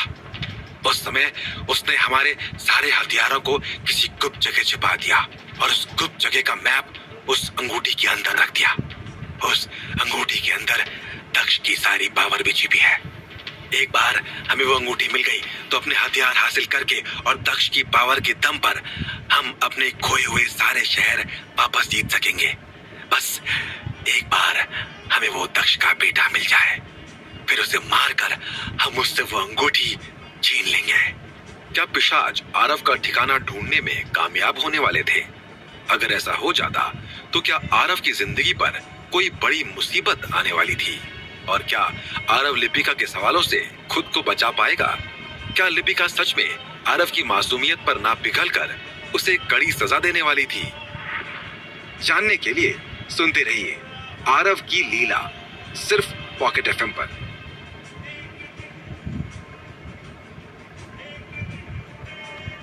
अपनी मम्मा के गुस्से को देखकर आरव ने खिसकने की सोची और अपना एक पैर जमीन पर दे मारा और अगले ही पल वो फर्स्ट फ्लोर पर पहुंच गया। लिपिका, जिसे आरव की लगातार मिलती शिकायतों की वजह से उस पर गुस्सा आ रहा था, वो अचानक से ये देखकर स्तब्ध रह गई। वो मन ही मन सोचने लगी, इसकी शक्तियां तो दिन ब दिन बढ़ती जा रही हैं। आज सिर्फ एक छलांग में एक फ्लोर ऊपर पहुंच गया। आखिर ये कैसे मुमकिन है? मुझे इसके दादा को बुलवाना होगा। एक वही है जो आरव के अंदर आ रही इन पावर्स को समझ सकते हैं, साथ ही आरव को इन शक्तियों का उपयोग कैसे करना है वो सिखा सकते हैं। इसके बाद अपनी सोच पर काबू करते हुए लिपिका ने आरव से कहा, ऊपर कहां चढ़ गया, चल नीचे आ। लिपिका की बात सुनकर आरव पहली मंजिल से नीचे कूद गया। ये देखकर लिपिका घबरा गई, लेकिन अगले ही पल उसने देखा कि आरव हवा में झूलते हुए आराम से नीचे उतर रहा था। आरव ने मासूमियत से भरा चेहरा बनाते हुए कहा, मम्मा मेरी क्या गलती है? मैं तो दोस्तों संग खेलता हूँ। ये सब लोग जो मेरी कंप्लेन कर रहे हैं ना, सब जलते हैं तुझसे। ये सुनकर लिपिका को मन में हल्की हंसी आ गई और उसने आरव को गोद में उठाते हुए उससे क्रोध दिखाते हुए पूछा, अच्छा जलते हैं, मगर क्यों जलते हैं मुझसे? ये सुनकर आरव को लगा कि उसकी मम्मा उसकी मासूमियत के जाल में फंस रही है। उसने अपना सीना फुलाते हुए कहा, मम्मा क्योंकि तेरे पास मेरे जैसा बेटा है ना। पूरे कालपी सिटी में ऐसा बेटा किसी के पास नहीं है जो इतनी तेज दौड़ता है, ऊंची ऊंची छलांगे लगा देता है, जिसमें खूब पावर्स हो। मम्मा पता है, मेरे ग्रुप के दोस्त कहते हैं कि आरव तेरी पावर का जवाब नहीं। बस इसी वजह से सभी लोग तुझसे चिढ़ते हैं, इसीलिए तेरे पास आकर मेरी झूठी झूठी कंप्लेन करते हैं और अपने कलेजे को ठंडा करते हैं। अच्छा, तो तू उनके घरों में घुसकर चोरी नहीं करता? बता, क्या तू उनके घरों से चुराकर मिठाई और खाना नहीं खाता? लिपिका ने आरव की बात को काटते हुए कहा। आरव ने मासूमियत के साथ कहा, मम्मा मैं कोई चोरी नहीं करता। वो सभी लोग पहले तो मीठी मीठी बातें करके हमें अपने घर बुलाते हैं और फिर हमें प्यार से बिठाकर खाना खिलाते हैं और फिर तेरे पास आकर शिकायत करते हैं कि हमने उनके घर में चोरी करके खाना खाया है। आरव की बात सुनकर लिपिका के मन में हंसी छूट पड़ी, लेकिन फिर अपने आप को शांत करते हुए उसने कहा, अगर ऐसी बात है तो तू उन लोगों के बुलाने पर जाता ही क्यों है? मत जाया कर। ये सुनकर आरव तेजी से लिपिका की गोद में चढ़ गया और अपने लंबे कान हिलाते हुए पूरी मासूमियत के साथ बोला, मम्मा अब मैं आपका बेटा हूँ, भला कोई प्यार से बुलाए तो कैसे मना कर सकता हूँ? ये सुनकर लिपिका ने खींचते हुए कहा, तू प्यार से नहीं, खाने की खुशबू से खींचा चला जाता है। दूर से ही किस घर में क्या खाना बना है और कहाँ छिपाए रखा है तुझे पता चल जाता है, क्योंकि कोई अजीब पावर तेरे अंदर आ गई है। तेरे ग्रुप के बच्चों के भी मजे हैं, उन्हें भी तो तेरे बहाने खाने पीने को खूब मिल जाता है, लेकिन सारी बुराई तेरे हिस्से लगती है। आरव ने अपनी मम्मा के गाल पर एक प्यारी सी मीठी पप्पी देते हुए कहा, मम्मा मैं कुछ नहीं करता, मैं तो अपने ग्रुप के दोस्तों को खूब मना करता हूँ, लेकिन वही मेरी बात नहीं सुनते। मैं तो बस मित्रता धर्म के लिए उनके साथ चला जाता हूँ। ये सुनकर लिपिका ने कहा, हाँ तू तो बड़ा मासूम है, सारी इंफॉर्मेशन ग्रुप को तू दे। घर के अंदर चोरी छिपे कैसे घुसना है वो तू बताए और लेकर वो तुझे जाते हैं। वाह रे, कैसा जमाना आ गया है, एक छोटा सा बच्चा क्या क्या तर्क गढ़ रहा है। आरव ने देखा कि आज तो उसकी मम्मा उसके सारे बाणों को निरस्त करती जा रही थी, तो वो समझ गया कि ब्रह्मास्त्र चलाने का वक्त आ चुका है। उसने तुरंत रोना शुरू कर दिया और रोते हुए कहने लगा, ठीक है मम्मा, अगर ऐसी बात है तो आज से मैं घर के एक कोने में ही सिमटा पड़ा रहूंगा, किसी दोस्त से मिलने नहीं जाऊंगा। कोई दोस्त मुझे पूछने आए तो कह देना कि आरव घर के कोने में सिमटा पड़ा है, वो नहीं आएगा। तू जो देगी बस वही खाऊंगा। और आरव का ब्रह्मास्त्र काम कर गया। लिपिका जो किसी तरह अपने इमोशंस को रोककर गुस्से का अभिनय कर रही थी, वो आरव की इस मासूम अदा से छिन्न भिन्न होकर बिखर गया। उसने आरव के गाल पर एक पप्पी देते हुए कहा, बातें तो बड़ी बड़ी करना सीख गया है, चल हाथ पैर धो ले। सोचा तो था कि तुझे आज भूखा रखूंगी, लेकिन तुझे तो अपनी मम्मा का गुस्सा शांत करना अच्छे से आता है। लेकिन मम्मा से प्रॉमिस कर कि तू किसी के भी घर में बिना उसकी परमिशन के नहीं जाएगा। ये सुनकर आरव तेजी से अपनी माँ की गोद से उतर गया और एक पैर जमीन पर दे मारा। अगले ही पल वो घर की दूसरी मंजिल पर था। ये देखकर लिपिका फिर से शॉक्ड रह गई। दूसरी मंजिल से ही आरव ने चीख कर कहा, मम्मा मैं नहीं जाऊंगा, लेकिन अगर कोई मुझे खुद ही अपने घर पार्टी का इनविटेशन दे तो वो मुझसे मना नहीं हो पाएगा। आरव की बात सुनकर लिपिका सोचने लगी, हे भगवान, क्या करूं मैं इस लड़के का। ऐसा सोचते ही लिपिका सीधे प्रथम के पास गई और उससे कहा, आरव की पावर तो बहुत तेजी के साथ बढ़ रही है। इस पर प्रथम ने कहा, हाँ मैं भी ये फील कर रहा हूँ। अभी कुछ दिन पहले किसी ग्रुप के साथ आरव की ग्रुप की लड़ाई हो गई थी। आरव ने अकेले ही उस ग्रुप के सभी बच्चों को पीट दिया। एक घर का दरवाजा खोलने के लिए उसने उस घर के ताले को अपने एक मुक्के से मारकर खोल दिया। कुछ दिन पहले शहर के मजदूरों की मदद करने के लिए 100 किलो की एक गठरी उठाकर 2 किलोमीटर दूर पहुंचा दी। मुझे समझ नहीं आ रहा कि आरव के पास ऐसी पावर्स कहां से आ रही हैं। प्रथम की बात सुनकर लिपिका ने कहा, साथ ही इसकी शरारतें भी अब बहुत ज्यादा बढ़ गई हैं। मुझे लगता है कि इसकी शरारतों पर भी थोड़ा कंट्रोल लगाने की जरूरत है। कैसी बात कर रही हो लिपिका, आरव अभी सिर्फ 8 साल का है। इस उम्र में शरारत नहीं करेगा तो कब करेगा। लिपिका ने जवाब दिया, करे, खूब करे। मैं तो आरव की हर शरारत और अदा पर बार बार रीझ जाती हूँ, लेकिन हमें आरव के बारे में सोचना होगा। आरव को अभी से कंट्रोल नहीं किया तो उसकी शक्तियां बेकाबू हो सकती हैं। वो लोगों को नुकसान पहुंचा सकता है। इससे आगे चलकर उसे ही नुकसान पहुंचेगा। तो हमें क्या करना चाहिए? प्रथम ने पूछा। मैंने एक सोल्यूशन सोचा है। उस सोल्यूशन को सुनकर प्रथम के चेहरे पर मुस्कान खिल उठी। उस दिन के बाद भी आरव की शिकायतों का ऐसा ही आना जारी रहा। एक दिन आरव अपने ग्रुप के साथ नदी किनारे खेल रहा था। उसी समय उसे खुशबू आने लगी। उसकी नाक तेज हो गई और किसी एंटीने की तरह आगे पीछे होने लगी, मानो किसी सिग्नल को पकड़ने की कोशिश कर रही हो। अभी तक ग्रुप के बच्चों को समझ आ चुका था कि आरव जब भी ऐसा करता था तो इसका मतलब ये होता था कि आरव किसी घर में बन रहे टेस्टी खाने का सिग्नल कैच कर रहा होता था। वो सांस थामे आरव के बोलने का इंतजार करने लगे। कुछ ही देर में आरव ने आंखें खोलते हुए कहा, पास ही के एक घर में खूब सारी मिठाइयां बन रही हैं। जल्दी ही सभी बच्चे उस घर के बाहर पहुंच गए। उस घर के मेन डोर पर ताला लगा था। ये देखकर सभी बच्चों की खुशी एक अलग ही लेवल पर पहुंच गई, क्योंकि इसका मतलब ये था कि घर में कोई नहीं था। आरव उन सभी को लेकर उस घर के पीछे ले गया। वहां भी एक दरवाजा था। उस दरवाजे को देखकर आरव ने कहा, हम इस दरवाजे से अंदर जाएंगे। इस पर पिनाक ने कहा, आरव ये दरवाजा तो बंद है, फिर हम इसमें से कैसे जा सकते हैं? पिनाक की बात सुनते ही आरव ने दरवाजे को पकड़ा और जोर से खींचा। एक ही सेकंड में दरवाजा खुल गया। सभी बच्चे हैरानी के साथ आरव को देखने लगे। ये देखकर पिनाक ने तुरंत कहा, हाँ, हमारा सुपर हीरो आरव। ऐसा कहते ही सभी बच्चे चिल्लाने लगे, super hero Aarav, super hero Aarav. उसी समय लीला ने मैं करके सभी बच्चों को शांत रहने का संकेत दिया। आरव सभी बच्चों को लेकर उस घर के स्टोरेज में पहुंच गया। स्टोरेज रूम को खोलते ही सभी बच्चों की आंखें फटी की फटी रह गईं। उनकी आंखों के सामने कई तरह की मिठाइयों की कितनी ही थालियां वहां पर रखी थी। ये देखकर सभी बच्चे उन मिठाइयों पर टूट पड़े। मन भर मिठाइयाँ खाने के बाद आरव और सभी बच्चे घर से बाहर निकलने के लिए जैसे ही चले तो उन्होंने देखा कि घर के लोग वहां आ चुके थे। घर के लोगों ने जब पीछे का दरवाजा खुला पाया तो पूरे घर में कोहराम मच गया। ये देखकर आरव और सभी बच्चे घबरा गए। आरव ने कहा, डरो मत, सभी लोग एक एक करके छत पर पहुंचो। आरव की बात सुनकर सभी बच्चे एक एक करके छत पर पहुंच गए। छत पर आरव ने देखा कि एक रस्सी पड़ी थी। उस रस्सी के सहारे आरव सभी बच्चों को उतारने लगा।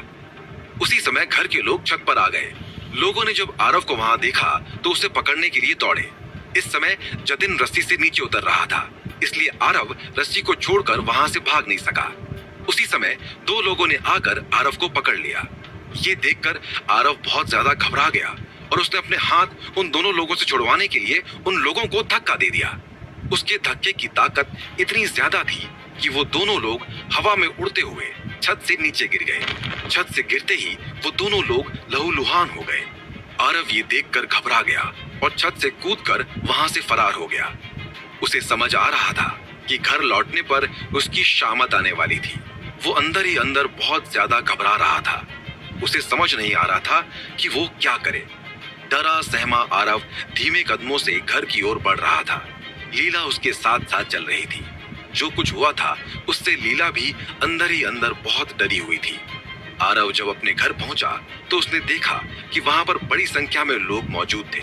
उन सभी लोगों ने लिपिका को घेरा हुआ था और वो सभी लोग लिपिका को बहुत भला बुरा कह रहे थे। लिपिका उन लोगों की बातें सुनकर रोए जा रही थी। वो कह रही थी, नहीं, मेरा आरव ऐसा नहीं कर सकता। तुम लोग उस पर झूठा आरोप लगा रहे हो। आरव को घर में घुसता देखकर लिपिका ने गुस्से से भरकर आरव से कहा, आरव, मेरे बेटे, बता दे इन सभी को कि तूने उन दोनों लोगों को छत से नीचे नहीं फेंका। मेरे बेटे, तू ऐसा नहीं कर सकता, बता दे तू। लिपिका के ऐसा कहने पर आरव ने कहा, मम्मा, उन दोनों ने मुझे पकड़ रखा था। मैंने तो सिर्फ खुद को उन दोनों लोगों से छुड़ाने की कोशिश की थी। पता नहीं वो दोनों कैसे हवा में उड़ते हुए नीचे गिर पड़े। आरव के ऐसा कहते ही एक आदमी ने लिपिका से कहा, अब तो यकीन हो गया आपको। दूसरी ओर पिशाचों के तंजावर सिटी में डॉन रियान अपने सोफे पर बैठा था। उसी समय दो पिशाच वहां पर आए और एक पिशाच ने कहा, डॉन रियान, दक्ष के बच्चे का पता चल चुका है। वो इस समय अमरगिरी किंगडम के काल्पी सिटी में है। उसका नाम आरव है। उस पिशाच की बात सुनकर डॉन रियान अपने सोफे से उठकर खड़ा हो गया। उसने खुशी से झूमते हुए कहा, आज तुमने मुझे मेरी लाइफ की सबसे अच्छी खबर सुनाई है। अब हम पिशाचों को इस छोटे से शहर में सीमित होकर रहने की जरूरत नहीं। ऐसा कहने के बाद डॉन रियान ने ताली बजाई। उसी समय तीन शक्तिशाली पिशाच अपने हाथों में पावरफुल वेपन्स लेकर वहां पर आ गए। उन तीनों को देखकर डॉन रियान ने कहा, ये दोनों पिशाच तुम्हें उस बच्चे तक पहुंचा देंगे। तुम तुरंत निकलो और उस बच्चे को मारकर उससे अंगूठी छीनकर वापस लौटो। डॉन रियान की बात सुनकर उन तीन पिशाचों में से एक पिशाच ने कहा, आप निश्चिंत रहे डॉन रियान, आरव जल्दी ही मौत की गहरी नींद सो चुका होगा और वो अंगूठी आपके हाथ होगी। ऐसा कहकर वो तीनों पिशाच वहां से चले गए। जल्द ही अंगूठी मिलने की खबर पिशाचों के पूरे शहर में फैल गई। सभी पिशाच ये खबर सुनकर खुशी से झूम उठे। शहर के ही एक पिशाच ने खुश होते हुए दूसरे पिशाच से कहा, डॉन रियान ने तो कमाल कर दिया। उस आरव को मारकर हम अपनी दुर्दशा का बदला भी ले लेंगे और अंगूठी की मदद से पावरफुल भी हो जाएंगे। डॉन रियान तीन पावरफुल पिशाचों को आरव को मारने के लिए भेज चुका था। तो क्या आरव इन तीन पिशाचों से खुद को बचा पाएगा? आरव दो लोगों को घायल कर चुका था। तो क्या लिपिका इस बार आरव को कोई बहुत सख्त सजा देने वाली थी? जानने के लिए सुनते रहिए आरव की लीला, सिर्फ पॉकेट एफएम पर।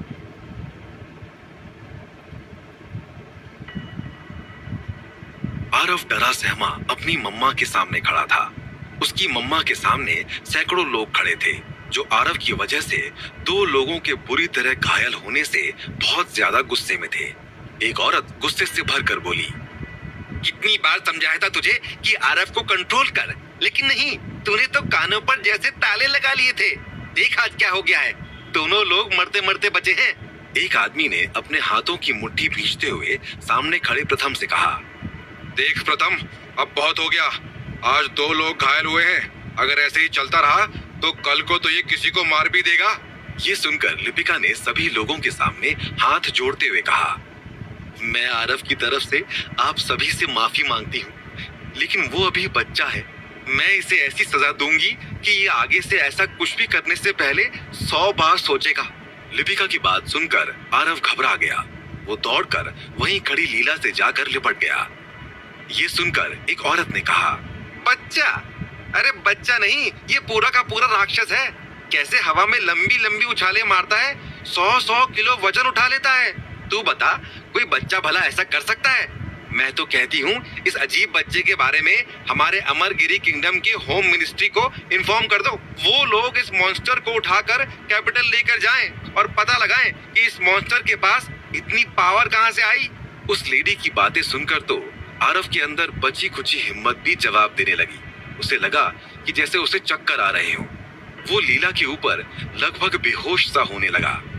ये सुनकर लिपिका ने सभी लोगों की ओर हाथ जोड़ते हुए कहा, आप लोग आरव को लेकर इतना सख्त मत बनिए। उसे नहीं मालूम कि अपने पावर्स को कैसे कंट्रोल किया जाता है। मैं आपको यकीन दिलाती हूँ कि आगे से ऐसा कुछ नहीं होगा। लिपिका की बात सुनकर वहां मौजूद लगभग सभी लोग एक साथ बोल पड़े, नहीं, हरगिज नहीं, आरव को सजा देनी होगी।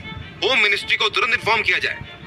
उसी समय वहां मौजूद एक व्यापारी ने सभी लोगों को शांत करते हुए कहा, हमारा कारवां कल ही कैपिटल के लिए निकल रहा है। मैं वहां पहुंचकर इस आरव के बारे में होम मिनिस्ट्री में इन्फॉर्म करूंगा। फिर वही लोग जाने कि इस राक्षस के साथ क्या करना है। उस व्यापारी की बात सुनकर सभी लोग आपस में बातें करने लगे। एक इंसान ने दूसरे से कहा, ये बिल्कुल सही कह रहा है। आरव का यहाँ रहना हम लोगों के लिए बिल्कुल भी सेफ नहीं है। इसका जाना ही ठीक रहेगा। लोगों के बीच आरव को कैपिटल भेजने की कानाफूसी सुनता देखकर प्रथम ने तेज आवाज में चीखकर सभी लोगों को शांत होने का इशारा किया और इसके बाद कहा, मैं मानता हूं कि आज आरव से गलती नहीं हुई है, बल्कि एक अपराध हुआ है। लेकिन क्या आज ये काल्पनिक स्थिति इतनी बेरहम हो जाएगी कि एक 8 साल के बच्चे को उसके माँ बाबा से दूर करने की बात करेगी? आप लोगों के घरों में भी तो बच्चे हैं। अगर उनको किसी गलती की वजह से कोई आपसे दूर भेजने की बात करे तो आपको कैसा लगेगा? मुझे घायल हुए इन दोनों लोगों के साथ बहुत हमदर्दी है। इस घटना के पता चलते ही मैंने काल्पी सिटी के सबसे बड़े डॉक्टर को उन दोनों लोगों के इलाज के लिए भेजा है।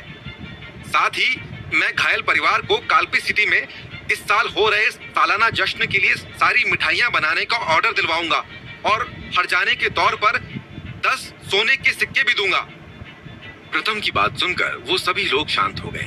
उनमें से एक बूढ़े आदमी ने कहा, इस बार तो हम आरव को बच्चा होने की वजह से छोड़ रहे हैं, लेकिन आगे से काल्पी सिटी में आरव की वजह से कोई कंप्लेन आई तो हम सीधे कैपिटल की होम मिनिस्ट्री को इन्फॉर्म कर देंगे। फिर वही जाने कि इस आरव के साथ क्या करना है। हाँ, और ये मत समझना कि हम आरव को उन 10 सिक्कों या मिठाइयों की ऑर्डर की वजह से छोड़ रहे हैं। तुमने पिछले कुछ सालों में काल्पी सिटी के लिए बहुत अच्छा किया है। बस इसी का लिहाज करके आरव को फिलहाल छोड़ रहे हैं। हाँ, चलो सब चलो। उस बूढ़े आदमी की बात सुनकर सभी लोग प्रथम, लिपिका और आरव को गुस्से के एक्सप्रेशन दिखाते हुए वहां से चले गए। उन लोगों के वहां से चले जाने के बाद लिपिका ने आरव की ओर देखा, जो इस समय लीला के अंदर पूरी तरह से धंसा हुआ था। लिपिका के अंदर गुस्से का तूफान उमड़ने लगा। उसने वहीं पास में पड़े एक डंडे को उठा लिया और उस डंडे को लेकर आरव की ओर बढ़ चली। आरव ने जब लिपिका को हाथ में डंडा लिए अपनी तरफ आते देखा तो उसने डर कर आंखें बंद कर ली। लीला तुरंत लिपिका और आरव के बीच में आकर खड़ी हो गई। आरव के पास पहुंचकर लिपिका ने जैसे ही आरव पर डंडा मारने के लिए डंडा हवा में उठाया तो प्रथम ने आकर लिपिका को पकड़ लिया और कहा, अरे लिपिका, ये तुम क्या कर रही हो? आरव अभी बच्चा है।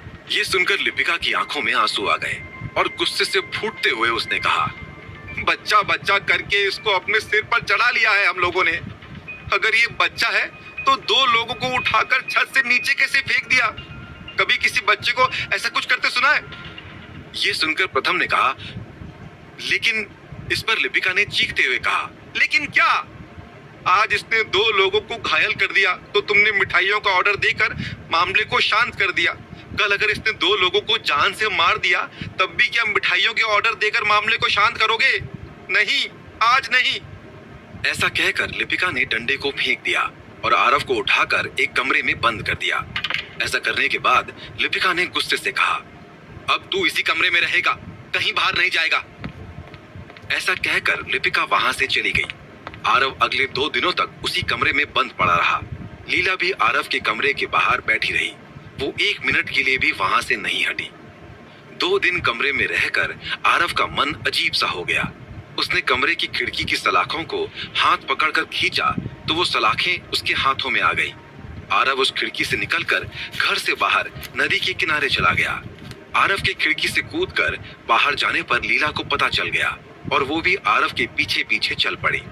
आरव नदी के किनारे के अपने ठिकाने से आगे निकल गया। कुछ दूरी आगे जाकर जब आरव को यह भरोसा हो गया कि कोई उसे नहीं देख रहा था तो वो नदी के किनारे पड़े एक बड़े से पत्थर पर जाकर बैठ गया। कुछ देर शांत बैठे रहने के बाद उसने खुद से कहा, अब मेरे पास पावर है तो मैं क्या करूं? मैंने उन दोनों को जानबूझकर हवा में नहीं उड़ाया। आज से मैं यहीं नदी के किनारे अकेला रहूंगा ताकि किसी को मेरी वजह से कोई दिक्कत ना आए।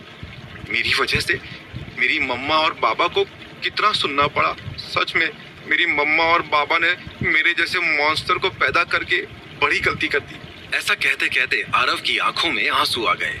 लीला दूर से ही आरव को देखे जा रही थी। वो आरव के नजदीक नहीं आई। उसे पता था कि अगर वो आरव के नजदीक गई तो आरव उसे देखकर भागने की कोशिश करेगा। पत्थर पर बैठे हुए आरव के कान अचानक से खड़े हो गए। आरव को अपने आसपास कदमों की हल्की आवाजें महसूस होने लगी। आरव ने पलट कर देखा तो उसे वहां दूर दूर तक कोई दिखाई नहीं दिया। वो उस पत्थर से उठकर खड़ा हो गया और आगे की तरफ चल दिया। कुछ दूरी चलने के बाद उसे महसूस हुआ कि मानो कोई उसका पीछा कर रहा हो। उसने पलट कर देखा तो वहां पर कोई नहीं था। वो थोड़ा आगे बढ़ा तो छप छप की आवाज उसके कानों में पड़ी। उसके लंबे लंबे कान तुरंत खड़े हो गए। आरव को समझ आ गया कि कोई तो उसका पीछा कर रहा था। उसने अपने कदमों की रफ्तार बढ़ा दी। छप छप की आवाजें जो उसके कानों में हल्की हल्की आ रही थी अब तेज होने लगी। वो अंदर तक डर से सहम गया। फिर भी हिम्मत करके आरव ने पलट कर देखा तो पाया कि वहां पर दूर दूर तक कोई नहीं था। ये देखकर आरव की सांस में सांस आई।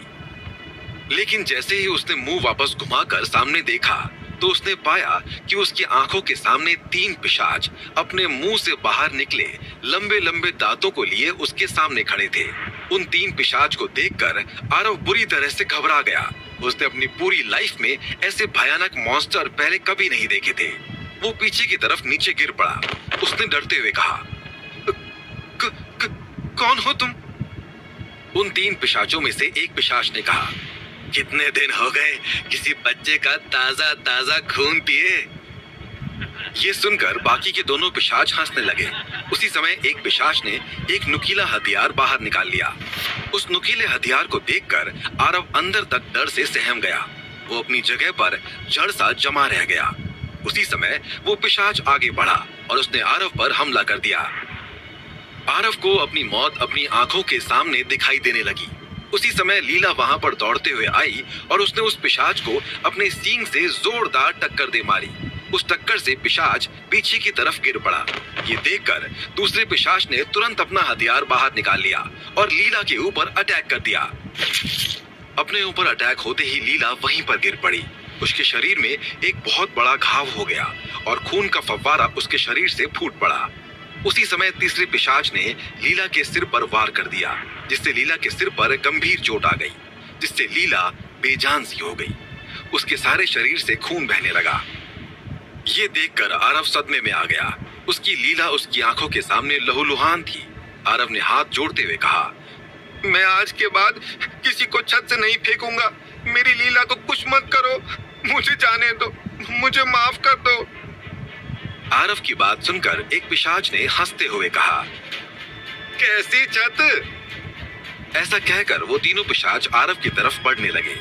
आरव जमीन पर घिसटता हुआ लीला के पास चला गया। उसने लीला के सिर पर हाथ रखते हुए रोते हुए कहा, लीला तुम कैसी हो? आरव की बात पर लीला ने कोई जवाब नहीं दिया। वो बेसुध जमीन पर पड़ी रही। लीला को मरते हुए देखकर आरव के प्राण निकले जा रहे थे। वो पागलों की तरह रो रहा था। उसी समय एक पिशाच ने अपने हथियार से आरव के ऊपर अटैक कर दिया। उसका हथियार आरव के सिर के एकदम नजदीक पहुंच चुका था और किसी भी पल आरव के सिर के टुकड़े टुकड़े करने वाला था। उसी समय आरव की अंगूठी के अंदर से हापुन हथियार बाहर निकला। हापुन गदा की तरह दिखने वाला पत्थर का एक हथियार था। हापुन आरव पर हमला कर रहे पिशाच के सर पर जाकर जोर से लगा। हापुन के उसके सर से लगते ही उस पिशाच ने अपना सर पकड़ लिया। उसे तेज चक्कर आ गए। हापुन को हवा में ऐसे ही उड़ता देखकर बाकी दोनों पिशाच हक्के बक्के रह गए। एक पिशाच ने कहा, ये अचानक से हापुन कहां से आ गया? ये हम पर हमला क्यों कर रहा है? इस पर दूसरे पिशाच ने कहा, वो देखो, उस आरव के गले में बंधी अंगूठी से वो हापुन निकला है। इसका मतलब जिस अंगूठी की तलाश में हम आए थे वो वही है, आरव के पिता दक्ष की अंगूठी। उसी समय हापुन आकर एक दूसरे पिशाच के सर पर लगा। ये देखकर तीसरा पिशाच पीछे हट गया और उसने हापुन के ऊपर वार कर दिया। इस तरह तीनों पिशाचों और हापुन के बीच वॉर शुरू हो गई। दूसरी ओर आरव ने देखा कि लीला बेहोश पड़ी थी। आरव के लिए लीला भले ही उसकी बेस्ट फ्रेंड थी, लेकिन किसी भी हाल में उसके लिए उसकी माँ से कम नहीं थी। ऐसे में लीला को इस तरह खून से भरा हुआ देखना उसके लिए किसी सदमे से कम साबित नहीं हो रहा था। वो अपनी सुध बुध खो सा बैठा था। उसने रोते हुए कहा, गॉडफादर, लीला मर रही है, कुछ मदद करो गॉडफादर। कई बार मदद मांगने के बाद भी आरव को गॉडफादर की ओर से कोई जवाब नहीं मिला। उसी समय एक पिशाच हापुन को चकमा देकर वहां आ गया। उस पिशाच को देखकर आरव ने कहा, तुम मुझे मारने आए हो ना, तो मुझे मार दो, लेकिन मेरी लीला को जाने दो। ऐसा कहकर आरव उस पिशाच के सामने हाथ जोड़कर बैठ गया। अपने सामने अपने शिकार को पाकर पिशाच के चेहरे पर क्रूर स्माइल आ गई। उसने अपना हथियार हवा में उठाया और आरव पर अटैक कर दिया। क्या आरव पिशाच के उस अटैक से घायल होकर मरने वाला था? क्या लीला हमेशा हमेशा के लिए आरव से बहुत दूर जाने वाली थी, या फिर कोई चमत्कार होने वाला था जिसकी मदद से आरव की जान बचने वाली थी? जानने के लिए सुनते रहिए आरव की लीला, सिर्फ पॉकेट एफएम पर। आरव पिशाच के सामने हाथ जोड़े बैठा था। वो किसी भी हाल में लीला को बचाना चाहता था, इसलिए वो पिशाच के अटैक को चुपचाप अपने ऊपर लेने को भी तैयार था, ताकि पिशाच उसे मारकर वहां से चले जाए, लेकिन लीला को छोड़ दे। और पिशाच ने आरव के ऊपर अटैक कर दिया। उसी समय एक बार फिर लीला उठी और पिशाच के उस अटैक को अपने ऊपर ले लिया और उसके बाद धड़म के साथ नीचे गिर पड़ी। उसका शरीर ठंडा पड़ गया। दूसरी ओर लिपिका ने जब आरव को कमरे में नहीं पाया तो वो बहुत ज्यादा घबरा गई और प्रथम को लेकर आरव को ढूंढने घर से बाहर निकल गई। लिपिका को घबराता हुआ देखकर प्रथम ने उसे समझाते हुए कहा, तुम टेंशन मत लो, लीला उसके साथ है, वो आरव को कुछ नहीं होने देगी। लीला पर हुए अटैक से आरव पागल सा हो गया। वो पिशाच के सामने मरने के लिए प्रस्तुत था, फिर भी उस पिशाच ने लीला पर वार कर दिया था। इस बात ने आरव को इस कदर गुस्सा दिला दिया कि वो उठकर खड़ा हुआ और एक जोरदार पंच पिशाच को दे मारा। उस पंच से पिशाच हवा में उड़ते हुए थोड़ी दूर पर जा गिरा। उसी समय आरव के दिमाग में आवाज गूंजी, हेलो आरव, तुमने अभी अभी एक पिशाच पर अटैक करके उसे पीछे धकेल दिया है। इससे तुम्हें एक नई पावर दी जा रही है। तुम्हारे हाथों में ट्रीटमेंट पावर आ चुकी है। तुम अपने मन की पावर को यूज करके जिसके शरीर को भी टच करोगे उसके सभी गहरे घाव भर जाएंगे। लेकिन फिलहाल तुम ये पावर सिर्फ एक बार यूज कर सकते हो। उस आवाज को सुनते ही आरव के चेहरे पर खुशी उभर आई, लेकिन तभी तीनों पिशाच वहां आ गए और उन्होंने आरव को घेर लिया। अगले ही पल उन तीनों पिशाचों ने एक साथ आरव पर हमला कर दिया। ये देखकर आरव अपने सिर पर हाथ रखकर आंखें बंद करके बैठ गया। जैसे ही उन तीनों के हथियार आरव के सिर पर पड़ने वाले थे, उसी समय एक पावरफुल हथियार उन तीनों पिशाचों से टकराया और वो तीनों पिशाच हवा में उड़ते हुए दूर जाकर गिर पड़े। ये देखकर आरव हक्का बक्का रह गया। उसने देखा कि उसके सामने एक बूढ़ा इंसान खड़ा था। वो इंसान भले ही बूढ़ा था, लेकिन देखने में किसी योद्धा से कम नहीं था। उस बूढ़े योद्धा ने अपने हाथ में भाला पकड़ा हुआ था। वो बूढ़ा योद्धा आरव के पास आया और अपना हाथ घुमाते हुए कुछ मंत्रों को बोलना शुरू कर दिया। अगले ही पल उसके हाथों से कुछ एनर्जी निकलने लगी और आरव के चारों ओर एक ट्रांसपेरेंट बल्ब जैसा बन गया, जो आरव की प्रोटेक्शन के लिए था। उस बूढ़े इंसान ने आरव से कहा, अब ये पिशाच तुम्हें छू तक भी नहीं पाएंगे। ऐसा कहकर वो बूढ़ा योद्धा उन तीनों पिशाचों पर मौत बनकर टूट पड़ा। आरव ने देखा कि उस बूढ़े योद्धा के सामने वो तीनों पिशाच बहुत वीक पड़ रहे थे। बूढ़ा योद्धा अकेले ही उन पिशाचों पर कहर मचा रहा था। उसी समय इधर आरव की नजर लीला पर पड़ी। उसने देखा कि लीला सांस नहीं ले रही थी। उसका शरीर एकदम ठंडा पड़ चुका था। ये देखकर वो अंदर तक डर गया। उसने तुरंत अपना हाथ लीला के माथे पर रख दिया और अपने मन की पावर पर फोकस करने लगा। अगले ही पल आरव के हाथों से व्हाइट कलर की तेज रोशनी निकलने लगी। उस तेज व्हाइट रोशनी से लीला के सिर के घाव तेजी से भरने लगे। लीला के शरीर से निकलने वाला खून जो निकलकर जमीन पर बह रहा था, वो वापस से लीला की ओर खींचने लगा। आरव अपना हाथ धीरे धीरे लीला के पूरे शरीर पर टच कराता चला गया। कुछ ही देर में जमीन पर बहने वाला लीला का सारा खून वापस से लीला में समा गया और लीला के सारे घाव भर गए। इसके तुरंत बाद लीला ने अपनी आंखें खोल दी। हालांकि अभी भी वो बहुत कमजोर थी, इसलिए उठकर खड़ी नहीं हो पाई। ये देखकर आरव ने रोते हुए लीला के सिर पर हाथ रखा और कहा, लीला तुम टेंशन मत लो, तुम एकदम ठीक हो जाओगी। घर चलकर मैं तुम्हें खूब सारा हेल्दी फूड खिलाऊंगा, फिर तुम देखना तुम पहले की तरह दौड़ने लगोगी। ये सुनकर लीला जमीन पर बेसुध सी लेटे लेटे मैं करने लगी।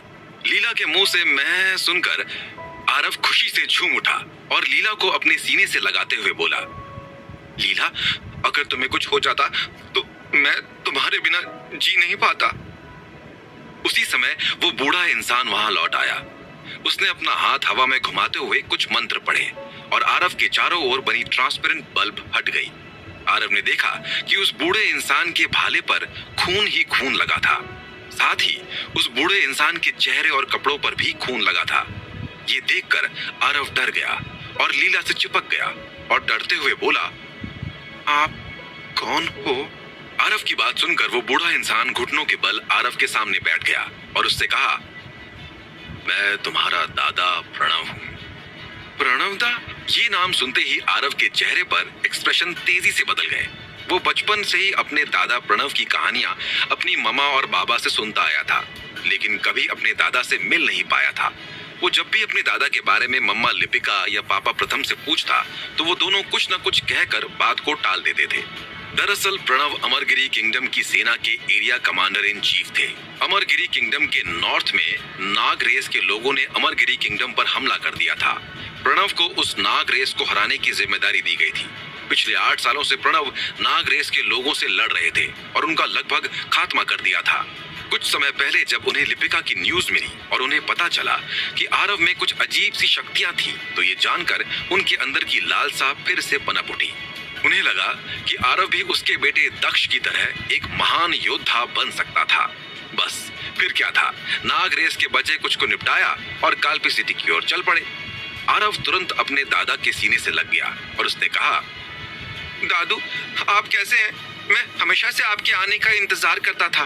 प्रणव ने आरव के गाल पर पप्पी देते हुए कहा, मैं भी अपने पोते की शक्ल देखने के लिए कितना बेकरार हो रहा था, लेकिन फर्ज के आगे मजबूर था। लेकिन देखो अब तुम्हारा दादा आ गया।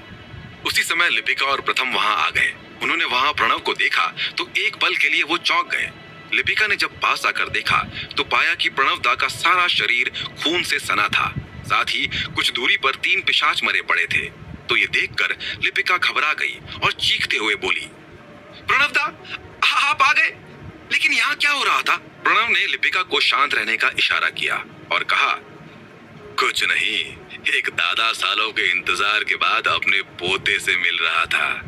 लेकिन यहाँ पर पिशाच क्या कर रहे थे और तुम लोगों ने आरव को ऐसे बिना किसी सिक्योरिटी के अकेले आने क्यों दिया? इस पर लिपिका ने कहा, इसी से पूछो। ये घर की खिड़की की सलाखों को तोड़कर यहाँ चुपचाप भाग आया। मगर ये पिशाच यहाँ क्या कर रहे थे?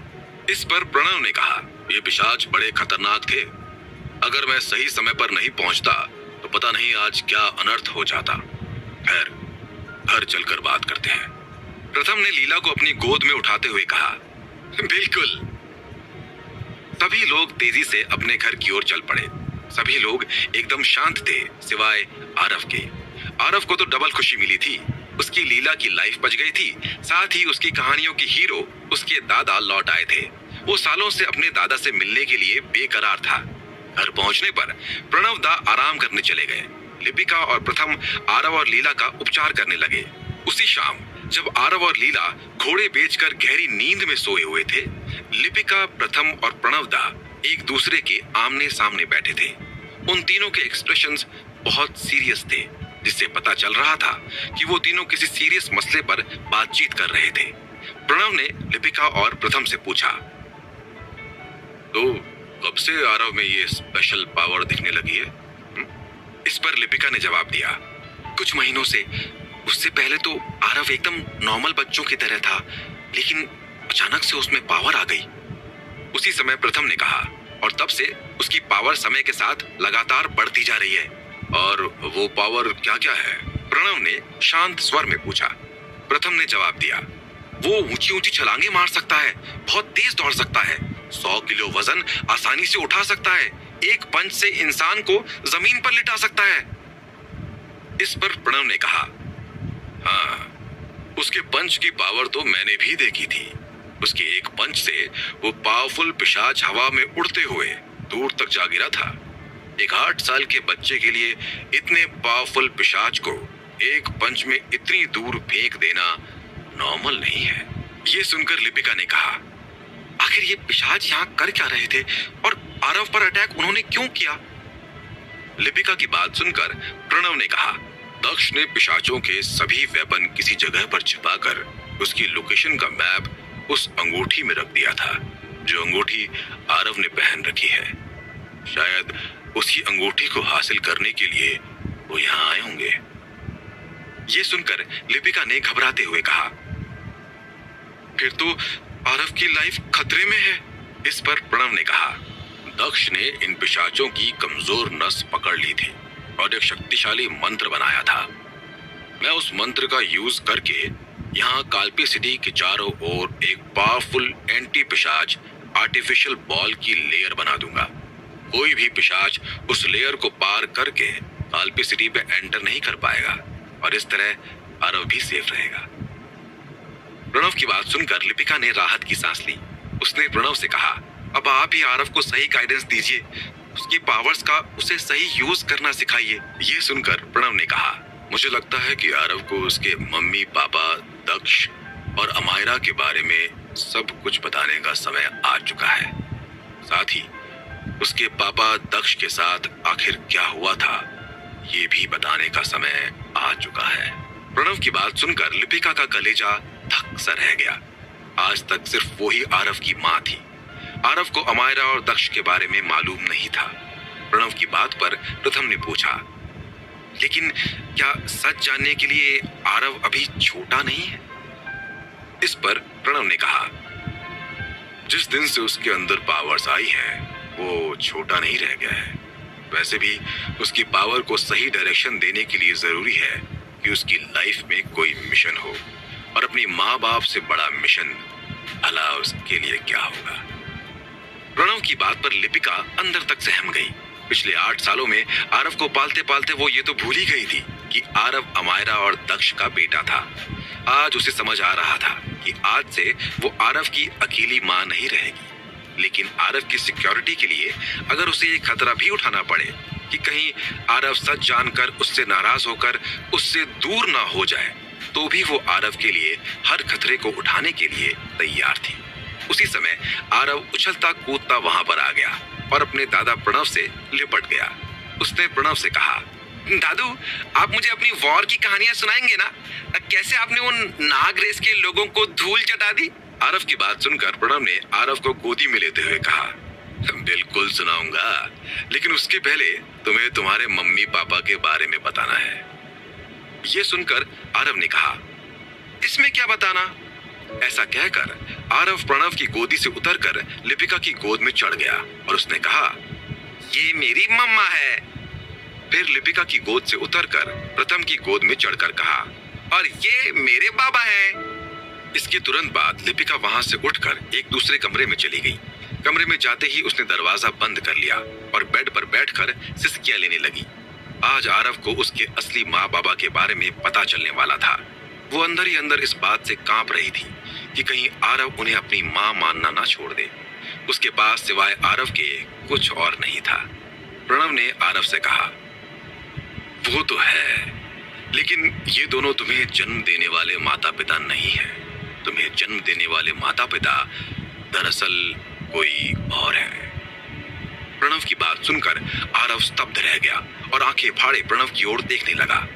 उसे अपने दादा की बातों पर यकीन नहीं हो रहा था। अपने असली माता पिता के बारे में जानकर आरव क्या करने वाला था? क्या लिपिका का सच सही साबित होने वाला था और आरव उससे दूर होने वाला था? आखिर आरव के फादर दक्ष के साथ क्या हुआ था? आरव के पिता दक्ष उसकी माँ अमायरा से कैसे मिले थे और उन दोनों के बीच आखिर ऐसा क्या हुआ कि आरव का फादर दक्ष मारा गया और अमायरा को आरव को अपने से दूर करना पड़ा? जानने के लिए सुनते रहिए आरव की लीला, सिर्फ पॉकेट एफएम पर।